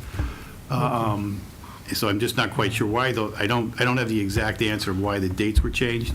So lead me through this. So if we're saving about $110,000 a year in interest over the life of this. We're actually, and again, there's numbers later, it's about $150,000 a year. So why in this first year don't we say we're only saving 150 minus 65, we're only saving Well, not $85,000 this year, and actually have that come out of those scheduled payments for this year? When we're saving the 3.2, Yeah, you know what? I'm just going to give out the schedule, thanks. because it just may make it a lot easier. Okay. It's like those emails. We're gonna save you 3.2, but you have to give us 65 to get access to it. So there's like paying a point up front, or it's probably not the way to look at it, because it's not additional interest. It's just, we're paying additional months now in FY18. So we would, next year, we would pay four months less No, we would still pay We 12. still pay 12, so we pay 16 and we still pay 12. And does that extra money come off of the principal? No, but at the very end of this, in the year 2041, is when we would actually pay the lesser 4 amount of months less, interest. yeah. They just, well, the money will be worth a lot less then. I don't know if we're making And you out know on what? this. On a net present value, It's still 2 we point still something save million. $2.5 million. Yeah. So even though it is worth less, we're But it's still almost like- saving a bundle of money there. So Paul, I can see, so in fiscal year 18, we'd be paying more, but fiscal year 19, we're saving $88,000. We start to save the money in FY '18, and then through the rest of the life of the bonds, we're saving roughly $150,000 thereafter. So is there any way that we can move money from FY 19 to 18? So, you know what I'm trying to do? I'm trying to not pay more money this year. We haven't appropriated anything for FY '19, so we have nothing to move. Well, but state our intention to move things from FY 19 to, in other words, you Must know, be budget balanced this year, right? Yeah, I can't, I wouldn't know how to, I don't know how to do that, Mark, for FY '19. if you don't know, well, He doesn't know but then do what we to look do. at this as a one-time cost for refinancing this and not take it out of? It'd be like It basically is a playing one-time points. cost, and now you have Yeah. 20 years' worth of savings. But if it's a one-time cost, we don't have to take it out of raise and appropriate. We can take it out of something else. Again, it's one of those things where it's debt excluded, so we're raising the levy limit, and then we have the maximum allowable levy. We can raise this, But I'm trying not to put it into the tax base. then we can take it out of free cash. Right, which means we take it out of free cash, and then theoretically, next year, you have that much more left over in free cash or depending how you... You'll have that much less left over in free cash next year if you use it this year. It, Yeah, but you're going to get the savings next year. You're going to get the savings next year. I guess what I'm saying is, my preference would be to take this out of a one-time revenue source instead of out of a raise and appropriate tax base. And I clearly support this whole plan. right. But the $65,000 or $66,000 is still $66,000. And if you can, it's like, can I take it out of my savings account instead of my checking account? Because I kind of planned my checking account for the year. But if I take it out of my savings account, next year I'm going to have a whole bunch more money to put into my my savings account, right? Well, again, and you can take it out of free cash. What'll happen is you will not raise to the full levy limit this year. And again, that's been a practice that I've never recommended. The other thing, and You're that's a- leaving that $65,000 on the table if you fund it out of anything else but taxation. so at the risk of overthinking it, the authorization for that borrowing was granted when the town approved the borrowing for the school. So it's not like we're trying to seek additional authority. The authority was already granted to the town. And I think, and again, it's a comparative value. The 65K in raise and appropriate compared to all the other raise and appropriate is a minuscule amount of money. But if you took that 65K in free cash and say added it to the operational stabilization fund, that's a meaningful change to the operational stabilization fund because it only has, what, $2.5 million now? The operational stabilization fund is close to $3 million. $3 million, but still 65K on 3 million something, 65 grand on 65, not, what's our, it's, Okay. $65 million or close for our budget isn't anything. $65,000 here, $65,000 there, and after a while, you're talking real money, as they Right. say. I mean, $65,000, all I'm saying is that if we can, But that's included the 3.2. You understand that the 3.2 is net of the 65,000. I absolutely understand it, but for the current fiscal year, we need to spend an additional $65,000 in order to save $3.2 million over 20 years. I understand all that stuff. All I'm saying is there a way to take that additional $65,000 we need to spend this year and say we're going to take it out of the town's savings account so we don't have to raise taxes to pay for it? Because if we take it out of raise and appropriate or out of our operating budget, ultimately, we're taxing people that $65,000 over $2 billion in assessment, I understand, is in the second or third decimal place, but it's still $65,000. That's my only point is. To answer And your what question, they- yes, we can, Yeah. but what he's saying is that's really not the right idea in this situation. And again, And again, this will be reviewed by the Finance Committee, and they would make their recommendations one way or the other on this, right? Between now and the All meeting, these or articles no? But all they can do is recommend up or I'm waiting. down, Tom. Yes, all these articles will go to the finance. They all go through Finance Committee, and they'll recommend either, they think it should come out of, Well, but they can't, no, the Finance Committee Yeah. can't change the article. No, All they can right, do yeah. is say for it or against it. Right, yeah. And my sense is that the point at which we decide, where the money comes from, it needs to be now, because clearly, doing this refinancing is in the best interest of the town. I hope nobody has any question whether anybody favors this refinancing. It's got to be done. The Right. only question I ask is, in order to do that, do we take this, what some have called a, not significant amount of money, $66,000, and add that to this year's tax rate to do it? Or can we somehow find some other source of that Okay. $65,000? I think That's we're my following. only I think question. everyone's following you. I guess I'd ask other people on the board, do you have any reason to think that we should come back and revisit this and talk about I yield to the board. some of the change? We're gonna talk about it again next Yeah, we're next gonna meeting talk about anyway. We'll So talk about it more in the Yeah. future, and we can continue. We'll have a full board hopefully next time we discuss this. And this is just a first preview, just a preview, just. Yep, I just wanted to, because it is kind of weird saving that money, but having to come up with some upfront money. All right. The second article that is not on there is we're going to be looking for money to, not replacement, but additional services in the building department. The building department clerk has been out on a long-term illness. We have a temporary service agency in there for the clerical help. And that person who is out, our employee, had about 3 or 4 months worth of sick leave. So we've kind of been duplicating the payments. We'll probably be looking for about $15,000 in order to cover those costs until at least December 31st of this year. And it'll be about $15,000 for that temporary service. The next one that I do not have on here is we currently use what is known as Vision for our valuation software.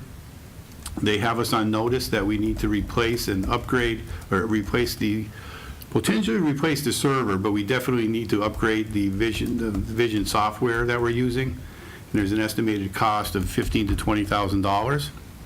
$20,000. I've sent this notice to the IT director. I'm not quite sure what his intentions are, if he has the money in the IT budget at this point in time. He hasn't gotten back to me. But anyway, there is a potential for that to come onto this warrant article. This needs to be done by the year 2020. However, it's somewhat complicated because in FY19, which happens to be a revaluation year for the town of Longmeadow, that the Vision appraisal people do not recommend to simultaneously do the upgrade and the appraisal aspect in the same fiscal year. Can I just ask a quick question? So when I go on the town website and I click on that button that says Vision Appraisal on it, am I leaving the town server to their server? I believe so, yes. So they're asking us to upgrade, it's upgrades to their server that we use. It's not to the town's. Well, I think that, there is information that we have on a server already here. So I don't understand. So I guess the question is, can you find out whose server and where the server is? I have to believe it's our server. Oh, okay. the GIS, so there's the assessor's database. I believe that's on our server. The GIS is hosted by Time Bond. No, this is, if you go on the town website, if I want to look up the value, Right. the property value or taxes somebody pays in You want town. to know who physically has that server. That's all I'm saying, yeah. Whose server are we upgrading? Because if it's ours, there may be options to do other things. If it's their server, Well, it's going to be again, done their way. I have the notice into the IT director. Okay, that's fine. I've kind of Okay. put it, it's in his hands more or less. I just put this on here as a kind of in case it comes up. Now, the last one, we've been talking with the Department of Revenue. Our free cash for FY18 would have normally been approved at just over $1 million.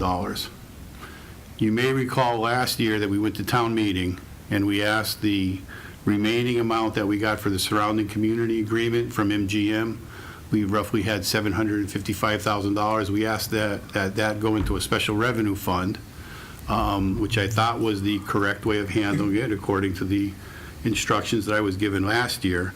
But apparently the article did not meet their legal requirements. So what they are doing is they are closing that amount of money and they are adding it to our free cash for FY18. So our free cash for FY18 will be close to $1.8 million. So actually what we would intend to do in order to rectify this is to have a warrant article that will take that MGM money, $755,800, and actually put it into a capital account for the intended purpose for the design and reconstruction of the 3 intersections that it normally was going to be used for. The intersections being Forest Glen and Longmeadow Street and Converse, and Converse Street and Laurel. So that would be the way to correct it. Again, that they did not think that our warrant article from May met their legal standpoints to have it as a so-called special revenue fund And so, Paul, that money would be transferred when? in the fall. In the fall? Right, that would be the 4th article that I'm referring to here that Okay. you don't have on your draft warrant. And would an advantage of that kind of fund be that we could invest it and get interest on the investment? Well, While we we're waiting for the basically have the project? cash now. This is more of a book entry. Okay. We have MGM's money in our bank account. We are earning interest Yeah. on it now. But the designation as far as how it can be used is what we're really changing here. Okay, all right. So it's just a designation, it isn't going to make It's an accounting There's no issue. advantage in terms of having it, in terms of increasing, I mean, revenue we can by leave it in free interest. cash. The problem with leaving it in free cash, it now becomes available for any expenditure. And then anyone could, have it. If we designate it for some special purpose, Yeah. it kind of gets out of that, it's kind of not touched yet type of scenario. Yeah, And it's- would this affect our bond rating? I mean, like, if we had more money in free cash, would Moody's look at us and say, this is great? I don't think this would have give us an upgrade. I don't know if you read the recent bond rating that we did get. There is a statement in there of what it would take for the town of Longmeadow to get an upgrade. Yeah. And part of that is a substantial amount more of reserves. Oh, in reserve. Okay. Right, which this is a part of reserves, but Yeah. I don't think it would have been enough to get us over the threshold. Should have Right, had done thank this, you. Paul, before you talk to Moody's, right? You say, hey, you got 1.8 million in we free would've cash, been you're running telling around. them- we would've been tell- I mean, we had a conference call with DOR today, and it was somewhat frustrating for me because it's not free. We got the money by virtue of an arbitration award where the arbitration panel said, your surrounding community agreement is the one that we're gonna approve, and this is like, it's a contract. And so these funds, we have certain functions we have to fulfill under the surrounding community agreement, and these funds are part of funding that obligation. It's not free. And really, it's quite honestly, DOR, since there are a small number of communities impacted by this because there's only 3 casinos, they just didn't come up with a set of rules to handle funds like this for the towns. We could have done a home rule petition, which they mentioned today, not last year when we should have done it. So I think we have to do this so the money isn't kind of out there, for the picking, because we do have these obligations. First of all, the work needs to be done, those intersections need to be addressed, and second of all, we are obligated to do it, and the reason why we haven't done it yet is because we're waiting for either the project to be approved on the tip, which we have submitted, or the annual money that we're gonna get from MGM to come in to offset if we decide to borrow to do the rest of the work, to offset the debt service. But the money's obligated, so it was frustrating. I disagree with, the DOR, they have the final say, not me, but I disagree with the notion that this is free money. It's not. I think it was somewhat the gaming commission not talking to the DOR Yeah. to make sure that they all had things steered in the way that each other wanted it to be steered. Yeah. And we got caught in the middle. Yeah, but Paul, we can back out through this vote. I mean, the town meeting voted in May to do this. Why wouldn't they vote? I mean, you No, gotta I presume they'll understand. vote to It's do it just now. the extra step that we Well, fine. have to go through that was frustrating.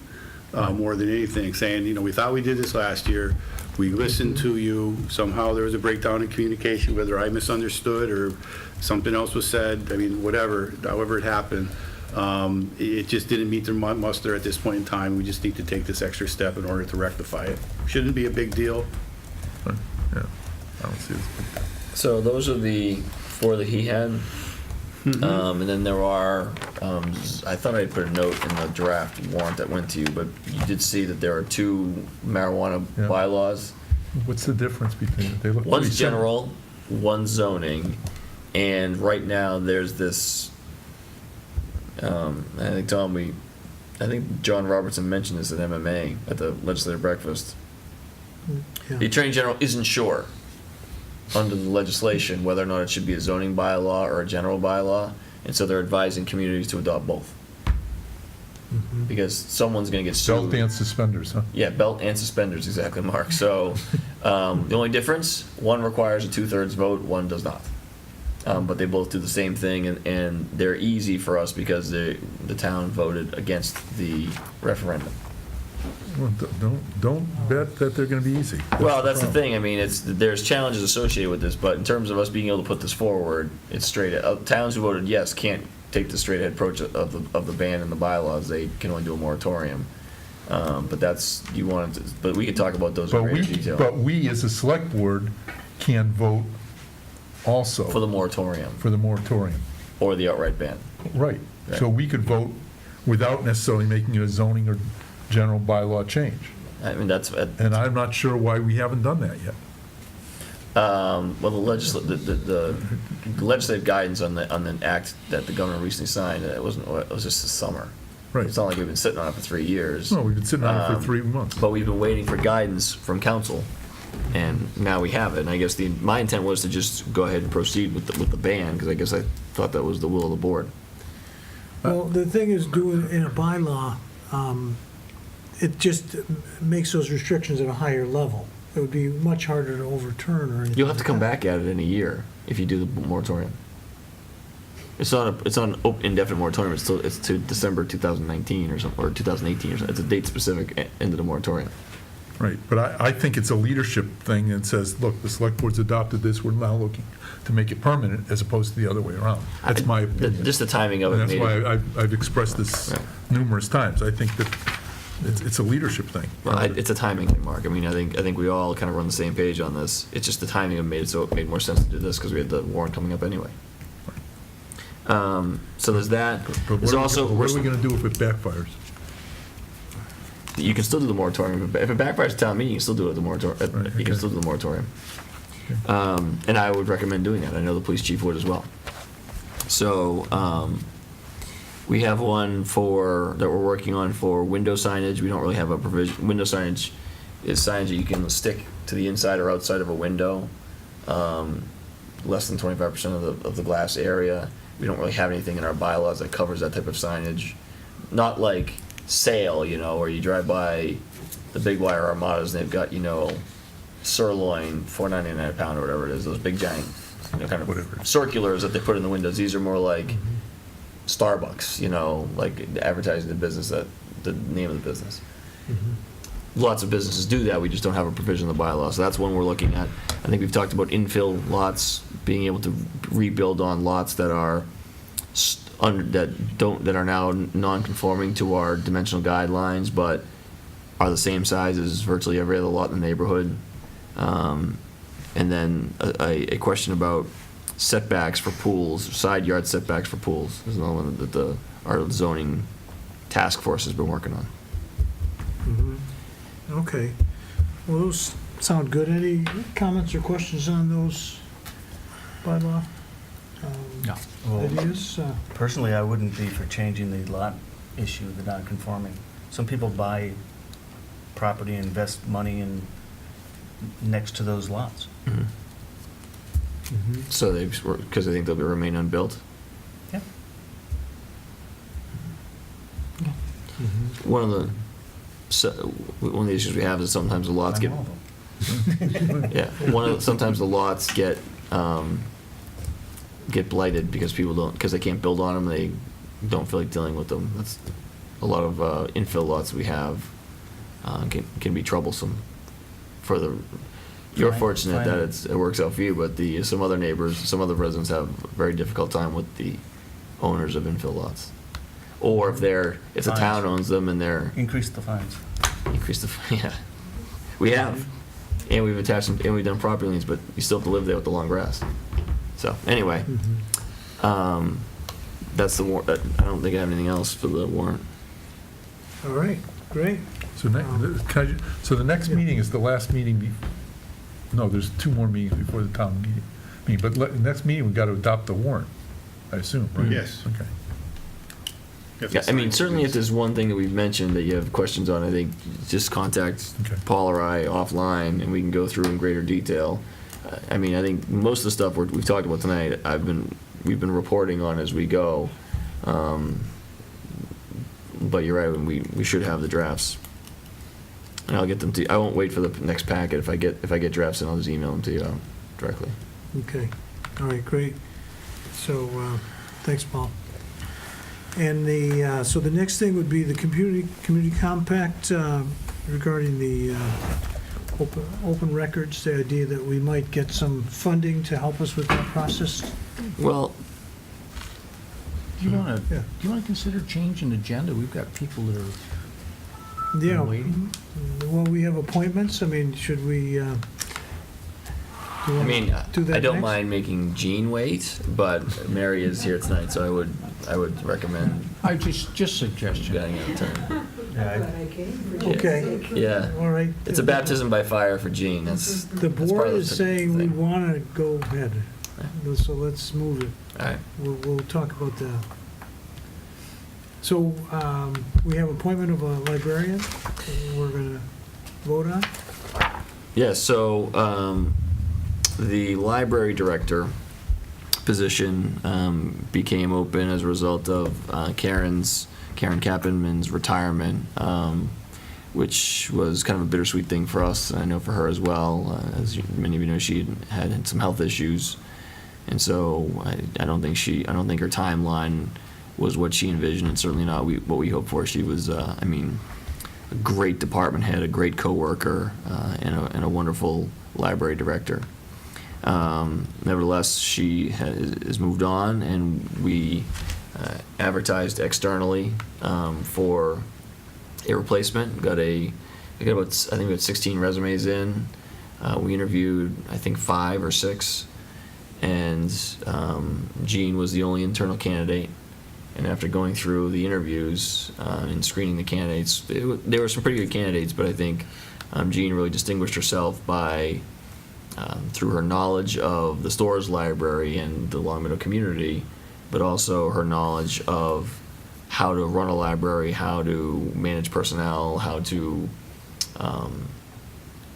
pursue grants, how to do programs, scheduling, things like that. So it's with my highest recommendation that I recommend for confirmation Jean Maziarz as the library director. Before we throw it to Jean, I would invite Mary up, with your permission, Mr. Chairman, invite Mary up as well. She wants to offer anything. Mary is the president of the Board of Trustees, the Library Board of Trustees, which is and the board is an outstanding partner for the library. And Mary served on the interview panel, which I thank her for her time and effort on that. And I think we also had Karen Demers, who was the librarian in Wilbraham, who also participated in our interview panel. We want someone who is a current library director to kind of help us evaluate the candidates and then someone from our HR department as well. And I feel like the panel was unified in their conclusion. So we're pleased to offer this. Okay, so, Mary, did you have a statement you wanted to make? Well, not a statement, but I Oh. would definitely express my strong support for an agreement with the selection that we've made of Jean Maziarz as the Director of Library Services. She's been the Children's Services Librarian and is well known to, I think, almost everyone in town because of her strong advocacy for the library. This summer, she's been one of the story what? She's one of the book bike storytellers. Has been well known at the farmers market, when the kids just come and sit on the blanket to listen to Jean read stories to them. And it's the library's benefit to have her as the director. All right, great. Jean, could you bring the bicycle in here some night? Oh, that would be very fun. I'd love to. We could use a timeout every once in a while. You know, it's funny before, and I think this I think speaks to the team they have there. Not only Jean, but Barbara Fitzgerald, who's the adult services director, and Karen Kappenman. Mary and I were we're kind of in our office caucusing before the interview started with Karen Demers from Wilbraham, and I think that may have been my favorite part of the day, because she talked about the programs that Longmeadow has, and oh God, you guys were the first ones to do the book bike. We love that program, and just was effusive in her praise for the programming and services that the store's library offers. It was quite unsolicited from us. And she really just offered that, and so it was kind of a proud moment for me anyway, and I'm sure for Mary as well, that one of our neighboring communities thinks very highly of the work we do at stores. And so and the book bike was really one of the top things. It really is an innovative idea that we're going to be seeing a lot more of them, but ours will have more miles on it before anybody else's does. So with that, I would echo Mary's sentiments, and if the board has any questions for Jean. Well, I would also reflect what Mary's comment. I know librarian Mazer is connected to my family, and spent time, my wife and my daughter, speak very highly of you all the time. And I know there's a lot of families you've touched, and when I think of a community library, it really is such an important center for a community, that people can go there and feel comfortable with the librarian, and feel comfortable with what other people are doing, and find out what's going on. So it's a great resource for people, and so it sounds great. I don't know if other folks. I've known Jean for a long time, and our families have been friends for 25, 28 years, and I think that she's fantastic. I'm really excited for you. Thank you. It's a great Thank you. choice. All right. I can share just kind of a cute little thing just happened this week. I went home and laughed about it. I work at a lot of community gardens, so I picked up a bunch of, I asked Barbara if she wanted some corn stalks, and she said yes. So I brought in 2 stacks of corn stalks and put them up there, and the young lady come up, she talked about the corn stalks, and there was a little discussion, maybe they wanted more, and I said, well, give me a call if you think you want more. And she said, you've just been told. And I went home and told the wife, I said, man, don't mess around with this librarian. They're tough people up there, But it was comical. She said, you've just been told. Don't give me that government delay crap, Anyway, congratulations. Thank you. Thank you. Great. So we have to do a formal vote on this. And Mark, do you have anything No, to I'm add? Okay, so great with this. Thank do you. we need a motion? A motion to confirm Yeah, the appointment to of Jean confirm. Maziers. No, I'll move, go ahead. Yeah, I'll Yeah. make a motion to confirm Jean Maziers as the director of the store's library. Okay, second? Second. Okay. I guess we'll any other discussion? So all those in favor? All right, it's unanimous. Congratulations, and Thank you. Thank you. And I just want to say this really is an honor. We have a wonderful town that supports the library. So it's just a very rewarding experience for all the staff to work there and be appreciated by the town, and it's an honor. So thank you. oh, good, thank you.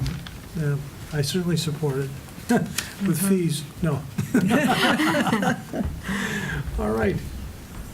We have another appointment. We might as well. Yeah, actually, while we're sitting here, they did a video for Karen. Do you mind if I share that with them? Oh, that would be terrific. That was really funny. Clips of librarians and movies and TV and things like that. And your comment made me think of it, because there was one in there that was really just like that. So I'll forward that to all of you. That was a Okay. good movie, good clip.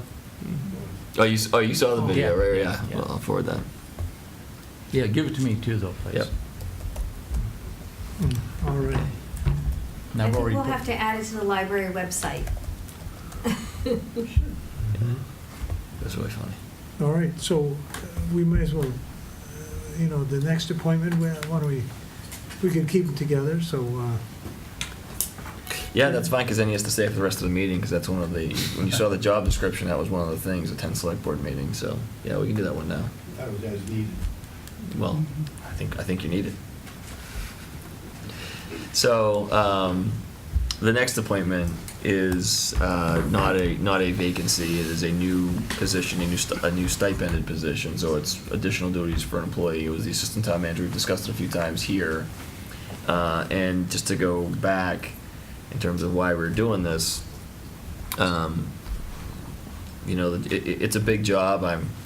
I'm honored to have it, and I put in, I think, a fair amount of effort into it. But there are things that just sometimes just don't get done that need to get done, and there are times where I need some extra help, and so we created the stipended position of assistant town manager to help make sure things continue and don't get stuck on my desk, and give me another outlet to delegate at a higher level. And then the other thing is making sure specifically that the select board is getting what it needs from the town manager's office and the town departments generally, and that requests that you make, or communications to you, or the quality of the packets get to and stay at a high level. Because I do know from my reviews that is a deficiency of mine, and it's completely fair, and that's what I know I need to work on it, and I know I need an extra set of hands at a higher level. We advertised this position internally because it was just a stipend and not a full-time position. And we did receive one application. And it was from the finance director, Paul Posтерzik. So after a rigorous series of interviews and questionings and obstacle courses, I am pleased to appoint, to recommend for confirmation, Paul Posterzik as the assistant town manager. The one thing I want to say is, I think if it appears that it's just a ceremonial act because he already does an awful lot as finance director, I think you saw the job description. There are specific things that are going to be new responsibilities for him, so it's extra work. And there are things that he and I have talked about that I need help with, that right now he does a great job, but he's not obligated to help me, and this is a way to kind of make sure that he's there to provide assistance to me and the board, but that he's compensated appropriately for that extra level of work and effort. So I don't need to tell you guys about his work history here and the amazing things he's done for the town and the millions of dollars he's saved the community over the years. So I will just let the appointment speak for itself. okay. So he's not going to get the $3.2 million we just saved the town, though, right? He won't No. get that as a salary. Not all. That'll be an annual That won't be a requirement. stipend. Yeah. Oh, It's an 3.2 annual every year? requirement. Yeah, every year, yeah. As long as I get the first installment. Yeah, you Yeah. set The first installment, Paul, is you pay us $66,000. So I just, I told you, it's a Nigerian prince I'll thing. take the challenge. Got something up the sleeves here, don't worry. Yeah, he can get that on interest somewhere, somehow. But, yeah, I do agree. And this won't involve you being at less meetings, right? Because we really count on you being here. I've attended a number of select board meetings, so it'll just be, just maybe a little bit, getting here right at 7 PM and staying a little bit later, but we can get it done. Yes, Mark. with all seriousness, Paul, I mean, I'd be remiss if not asking this. I mean, I have a sense of what you do. I clearly don't know what you do, but my sense is you're working 50, 60 hours a week for us. You work probably 5, 10 hours a week for Scantic Valley or whatever it is. Where's the time going to come from? Well, Mark, you brought up that question many moons ago when it Right. first came up, maybe as part of the budget. Right. And, let me say, it's not 5 or 6 hours a week for Scantic Valley. It's maybe 5 or 6 hours on a weekend. I may have to do some stuff, and it's an hour here, it's an hour there. But you know what? I thought about it, and I don't have an answer for you. It's like raising children or something like that, or getting involved. It's like, how are you going to find the time to do all this stuff? You kind of just do it. You just get it done one way or another, whether it's weekends or whether it's at night or early in the morning. You just kind of get it done. So that's the only response that I have for you. That's a fair answer. Okay. Any other questions or comments? No, I think it's a great choice. great choice. All right. I'm somewhat apprehensive of having a CFO as a deputy to a town manager. It just seems like we got a double whammy coming at us all the time now. You're not going to be able to pry the guys apart. They're going to gel.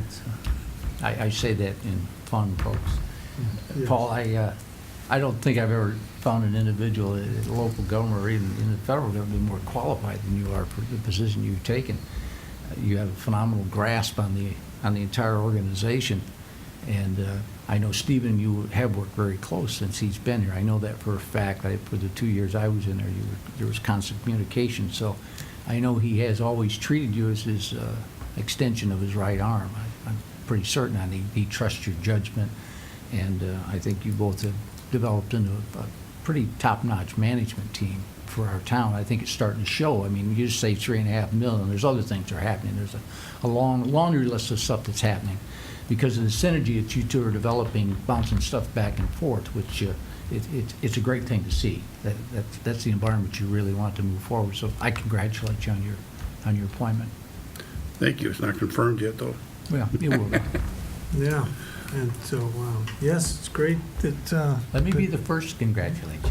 Thank you very much. Yeah. Thank you. So, with a happy heart, I ask for a nomination to accept this, confirm this appointment. Anybody?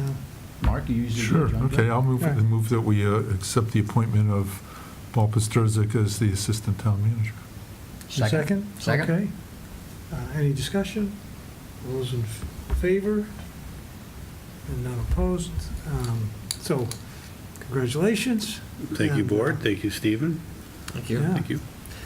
It's great to see how this is going to improve things for the town, and there's no doubt about that. Okay, so I guess the next thing would go to the community compact that we have all received in our packet.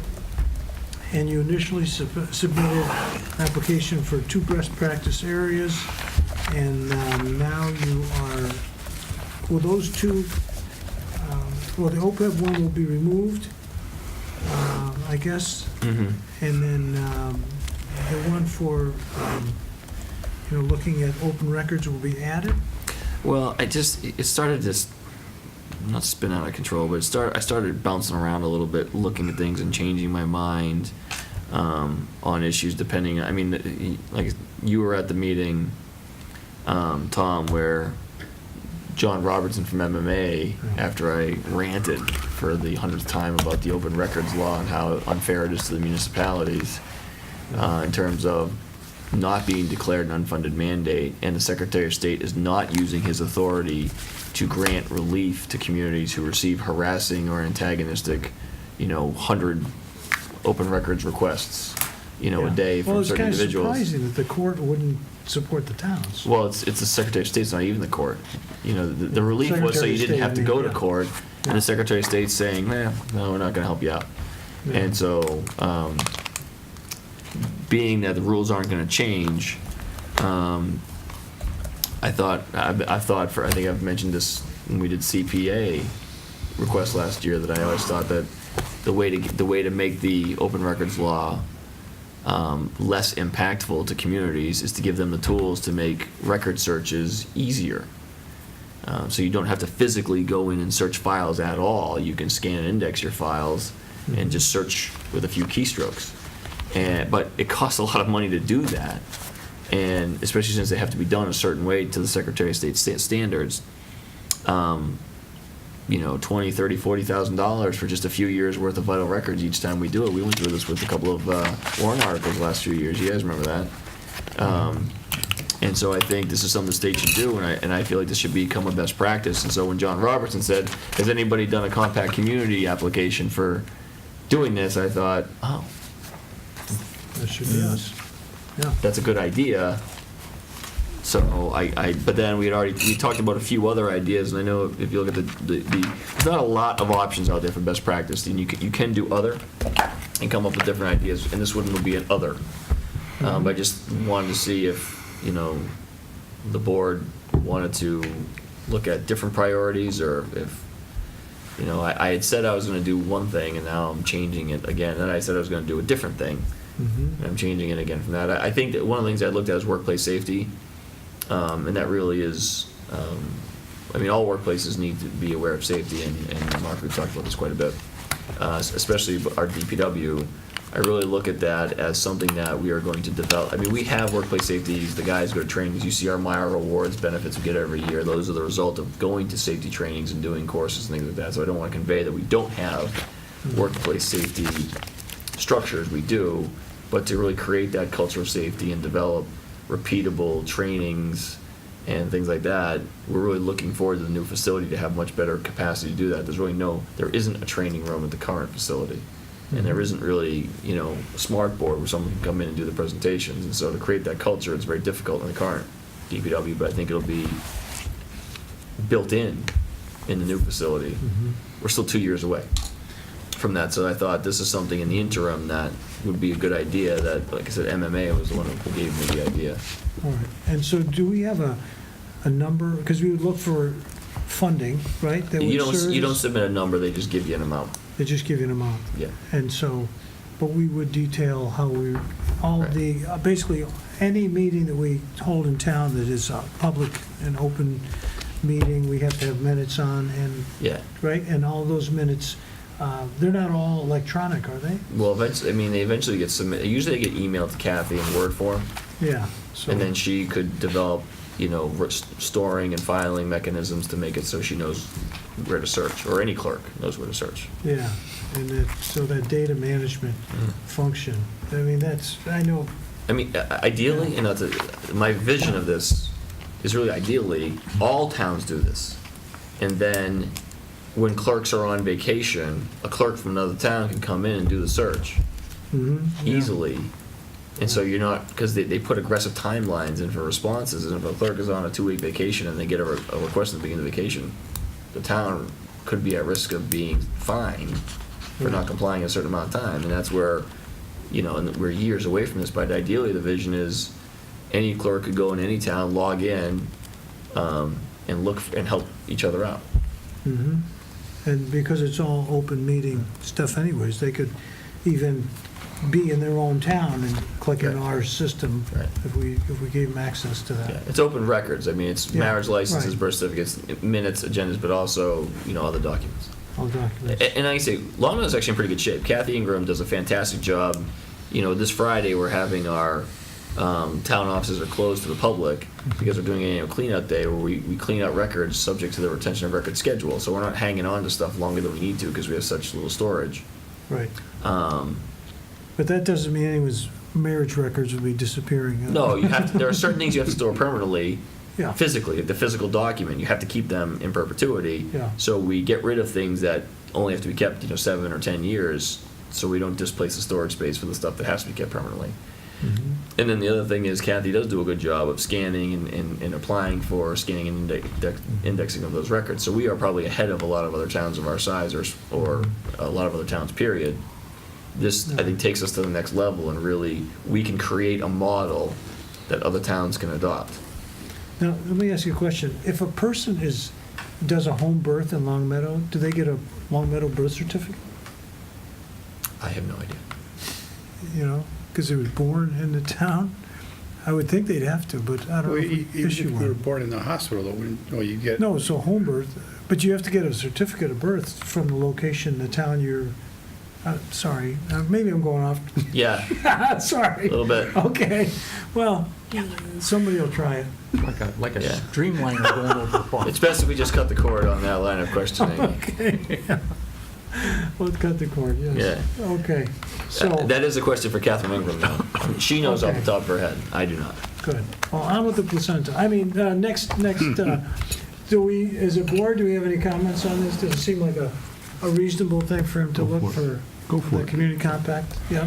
Go for it. Go for it. All right, great. Thank you, guys. Informal approval. All right, so that is the end of our old business, and we move to our new business. And the approval of the sale of the bonds and signed documents to And do we have those documents? Documents are. Or Paul, here. or make sure they, Do we have to vote on this again? Didn't we already vote to No, I think we just proceed? You voted you were going to move forward. That is the official vote that the clerk has at this point. So there's a motion in there? Yeah, there's a Motion from our whole clerk. couple pages to read, actually, and he would sign off on it. I think the board needs to vote on that, Bill. okay. Why don't So you, Bill Lowe, our clerk, will read this motion. So should I read the, just the, read the first paragraph and the last paragraph, and I, the clerk of the Select Board of the Town of Longmeadow, Massachusetts, the town, certify that at a meeting of the board held October 2nd, 2017, of which meeting all members of the board were duly notified and at which a quorum was present, the following votes were unanimously passed, all of which appear upon the official record of the board in my custody. Voted that in order to reduce interest costs, the treasurer is authorized to issue refunding bonds one at a time or from time to time pursuant to Chapter 44, Section 21A of the general laws or pursuant to any other enabling authority to refund all of the town's $29,262,940 general obligation municipal purpose loan of 2010 bonds dated December 15th, 2010, maturing on and after February 15th, 2020, in the aggregate principal amount of $20,955,000, collectively the refunded bonds, and that the proceeds of any refunding bonds issued pursuant to this vote shall be used to pay the principal, redemption premium, and interest on the refunded bonds and costs of issuance of the refunding bonds. Further voted that the sale of the $20,370,000 general obligation refunding bonds of the town dated October 12, 2017, the bonds, to Janney Montgomery Scott LLC at the price of $21,975,569.99 is hereby approved and confirmed. Bonds shall be payable on June 1 of the years and in the principal amounts and bear interest at the respective rates as follows. Do I need to read all this? no. It's set forth in the document. As set Okay. forth in the document. Do I need to further vote it? I don't think so. Do I? No, but I think you have to conclude it. I don't know what that says, but Further voted that in connection with the marking and sale of the bonds, the preparation and distribution of a notice of sale and preliminary official statement dated September 19, 2017, and a final official statement dated September 28, 2017, the official statement, each in such form as may be approved by the town treasurer, be and hereby are ratified, confirmed, approved, and adopted. Further voted that the bonds shall be subject to redemption at the option of the town upon such terms and conditions as are set forth in the official statement. Further voted to authorize the execution and delivery of a refunding escrow agreement to be dated October 12, 2017, between the town and U.S. Bank National Association as refunding escrow agent. Further voted that the town treasurer and the select board be and hereby are authorized to execute and deliver a continuing disclosure undertaking in compliance with SEC Rule 12C2-12 in such form as may be approved by bond counsel to the town, which undertaking shall be incorporated by reference in the bonds for the benefit of the holders of the bonds from time to time. Further voted that we authorize and direct the town treasurer to establish post-issuance federal tax compliance procedures in such form as the town treasurer and bond counsel deem sufficient, or if such procedures are currently in place, to review and update said procedures in order to monitor and maintain the tax-exempt status of the bonds. Further voted that each member of the select board, the town clerk, and the town treasurer be and hereby are authorized to take any and all such actions and execute and deliver such certificates, receipts, or other documents as may be determined by them or any of them to be necessary or convenient to carry into effect the provisions of the foregoing votes.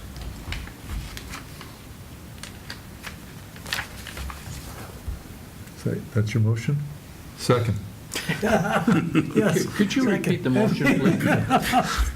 Jocelyn didn't I get want it to all. move right to a vote. Should give you a copy of it, Jocelyn. You'll get a copy of it. Yeah. Yeah, you'll get a copy. You get to read it when he passes it for you to sign.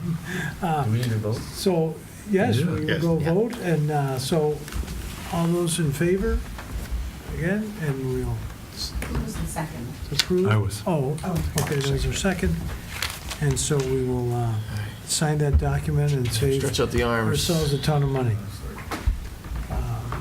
Those are all the documents. Let me split them up. Send one set down to Richard. Yeah, why don't you start Little these down at the end? All right,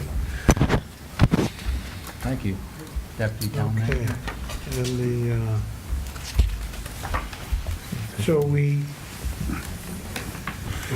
done this, and so we, I guess, should we move to the next item where we're signing, and that would be to close the fall town meeting warrant?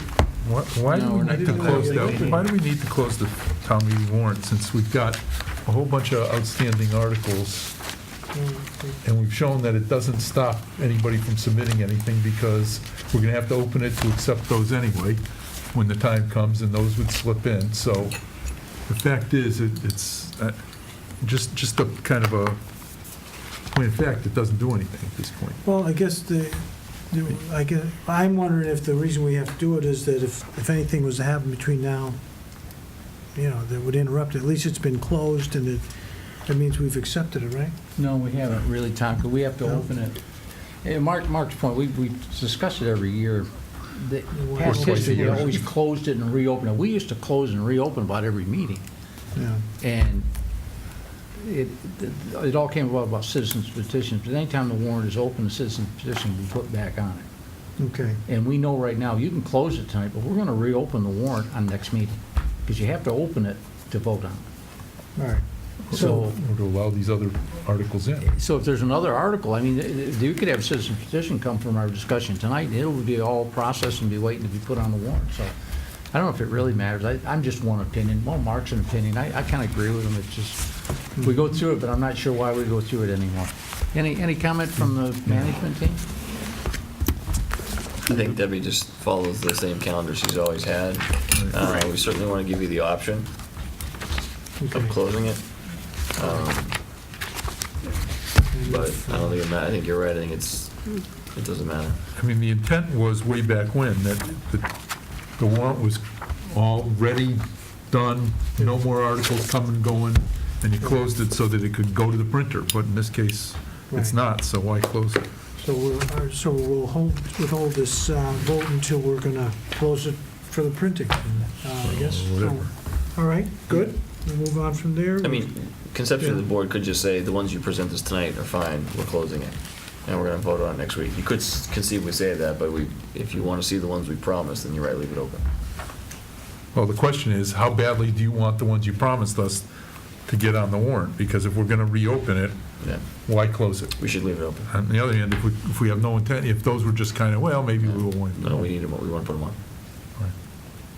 Okay. So I get a sense of the board that we'll just leave it open? All right, great. So, for the future, Yes. do you want us to continue to list it as an agenda item when it gets to be a meeting or two out from when we're gonna do it, or just don't do it until the last possible meeting? Do what? Close Close it? the warrant. Are you asking our opinion? Yeah, I mean, if you want to have the option to sit here and say, we have it as an agenda item, so the warrant could conceivably have been closed, you are exercising your discretion to not do it at this time. Yeah. I think there's a benefit to having it on there, Yeah. and you guys can choose not to act. I'd say, I don't think there's anything wrong with having it. Keep it on there. Fair enough. And there may be extenuating circumstances. Well, however, my ideal desire is that the warrant's actually completed and we can actually close it. I mean, that's what we'd really like to do, a month in advance of, and we're just about a month in advance of the town meeting. Yeah, well, yeah, I know, some of the stuff is lagged, and that's my fault as well. We also like to leave it so people, if they do have a petition, have ample time to, Yeah. it's kind of weighing both factors. Yeah. It's fine, just keep it open, we'll go through. Okay. All right. Plus the fact we leave it open, it'll make Alex smile. And Dave Martell. And Dave Martell. Okay, so no sense having any silence. We'll move on to the volunteer abatement program guidelines that we were given, and This is something that we were required to review every year. As you can see in the bottom, in the footer, on the third page. We try and do it in the fall of the year. So we reviewed, we revised it substantially in January 2016. We really updated it because it had lagged for a few years, as you can see. And then the review to October 2012 is tonight. I think, Paul and I discussed this. I think we're just recommending no change in the amounts or the terms or provisions at this time. We just want to make sure that we affirm that there are no changes, so Jim Layden can put it in the Voice and advertise the positions available. okay. And if people had a chance to review that, and I don't know if you have any comments on it. Yes. My comments were going to be, if there were any changes, I'd like to see them redlined. You're saying there were no changes? We're not I don't see any. I think the dates are the only thing that would change. That's Yeah. fine.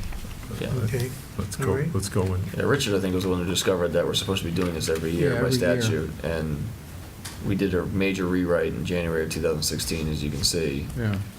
We think the program works. It's a fairly popular program, but we don't want to advertise it, saying, come be an abatement volunteer and here's your benefit, without affirming that for the next fiscal year. Did we have all the positions filled last year? Oh, that I'm not 100% sure. I don't believe so, but I'm not 100% sure. Let's see, we voted tonight for your appointment? You should have asked that question beforehand then. Wait a minute. You can always rescind We're within it. the same meeting, we can rescind that But next vote. year I'll he's be going able to to have go that home. answer. Test You want- one. Fine, you want a motion? I move we reaffirm the Town of Longmeadow Senior and Veterans Volunteer Abatement Program and guidelines. Second. Okay. Any other discussion on that? And it sounds like a reasonable program. Again, people would need to submit their federal tax return as part of the process of making a decision if you'd be eligible for this, to be in this program, with giving abatement on your taxes. So if we call for a vote, Yeah. I guess, all those in favor? Okay, great. So, and then the next thing would be, we have some block party approvals. Move we approve the block party application for Lake Drive for October 15th with a rain date of October 22nd. Second. Okay, all those approved? Okay, And I move we approve a block party request for Farmington Road for October 15th with no rain date. second? Okay. All those in favor? Aye. All right. And then we move to a proclamation regarding the First Responder Recognition Day. And so, let me just see. if I we- place a motion that we adopt the resolution as provided to the board for our review. Okay, a second? Second. And basically, this is dated October 14th, whereas the 14th day of October is designated as First Responder Recognition Day in Longmeadow. And we will recognize the vital role played by first responders in our community, and was a rendering of essential public services professionally and selflessly.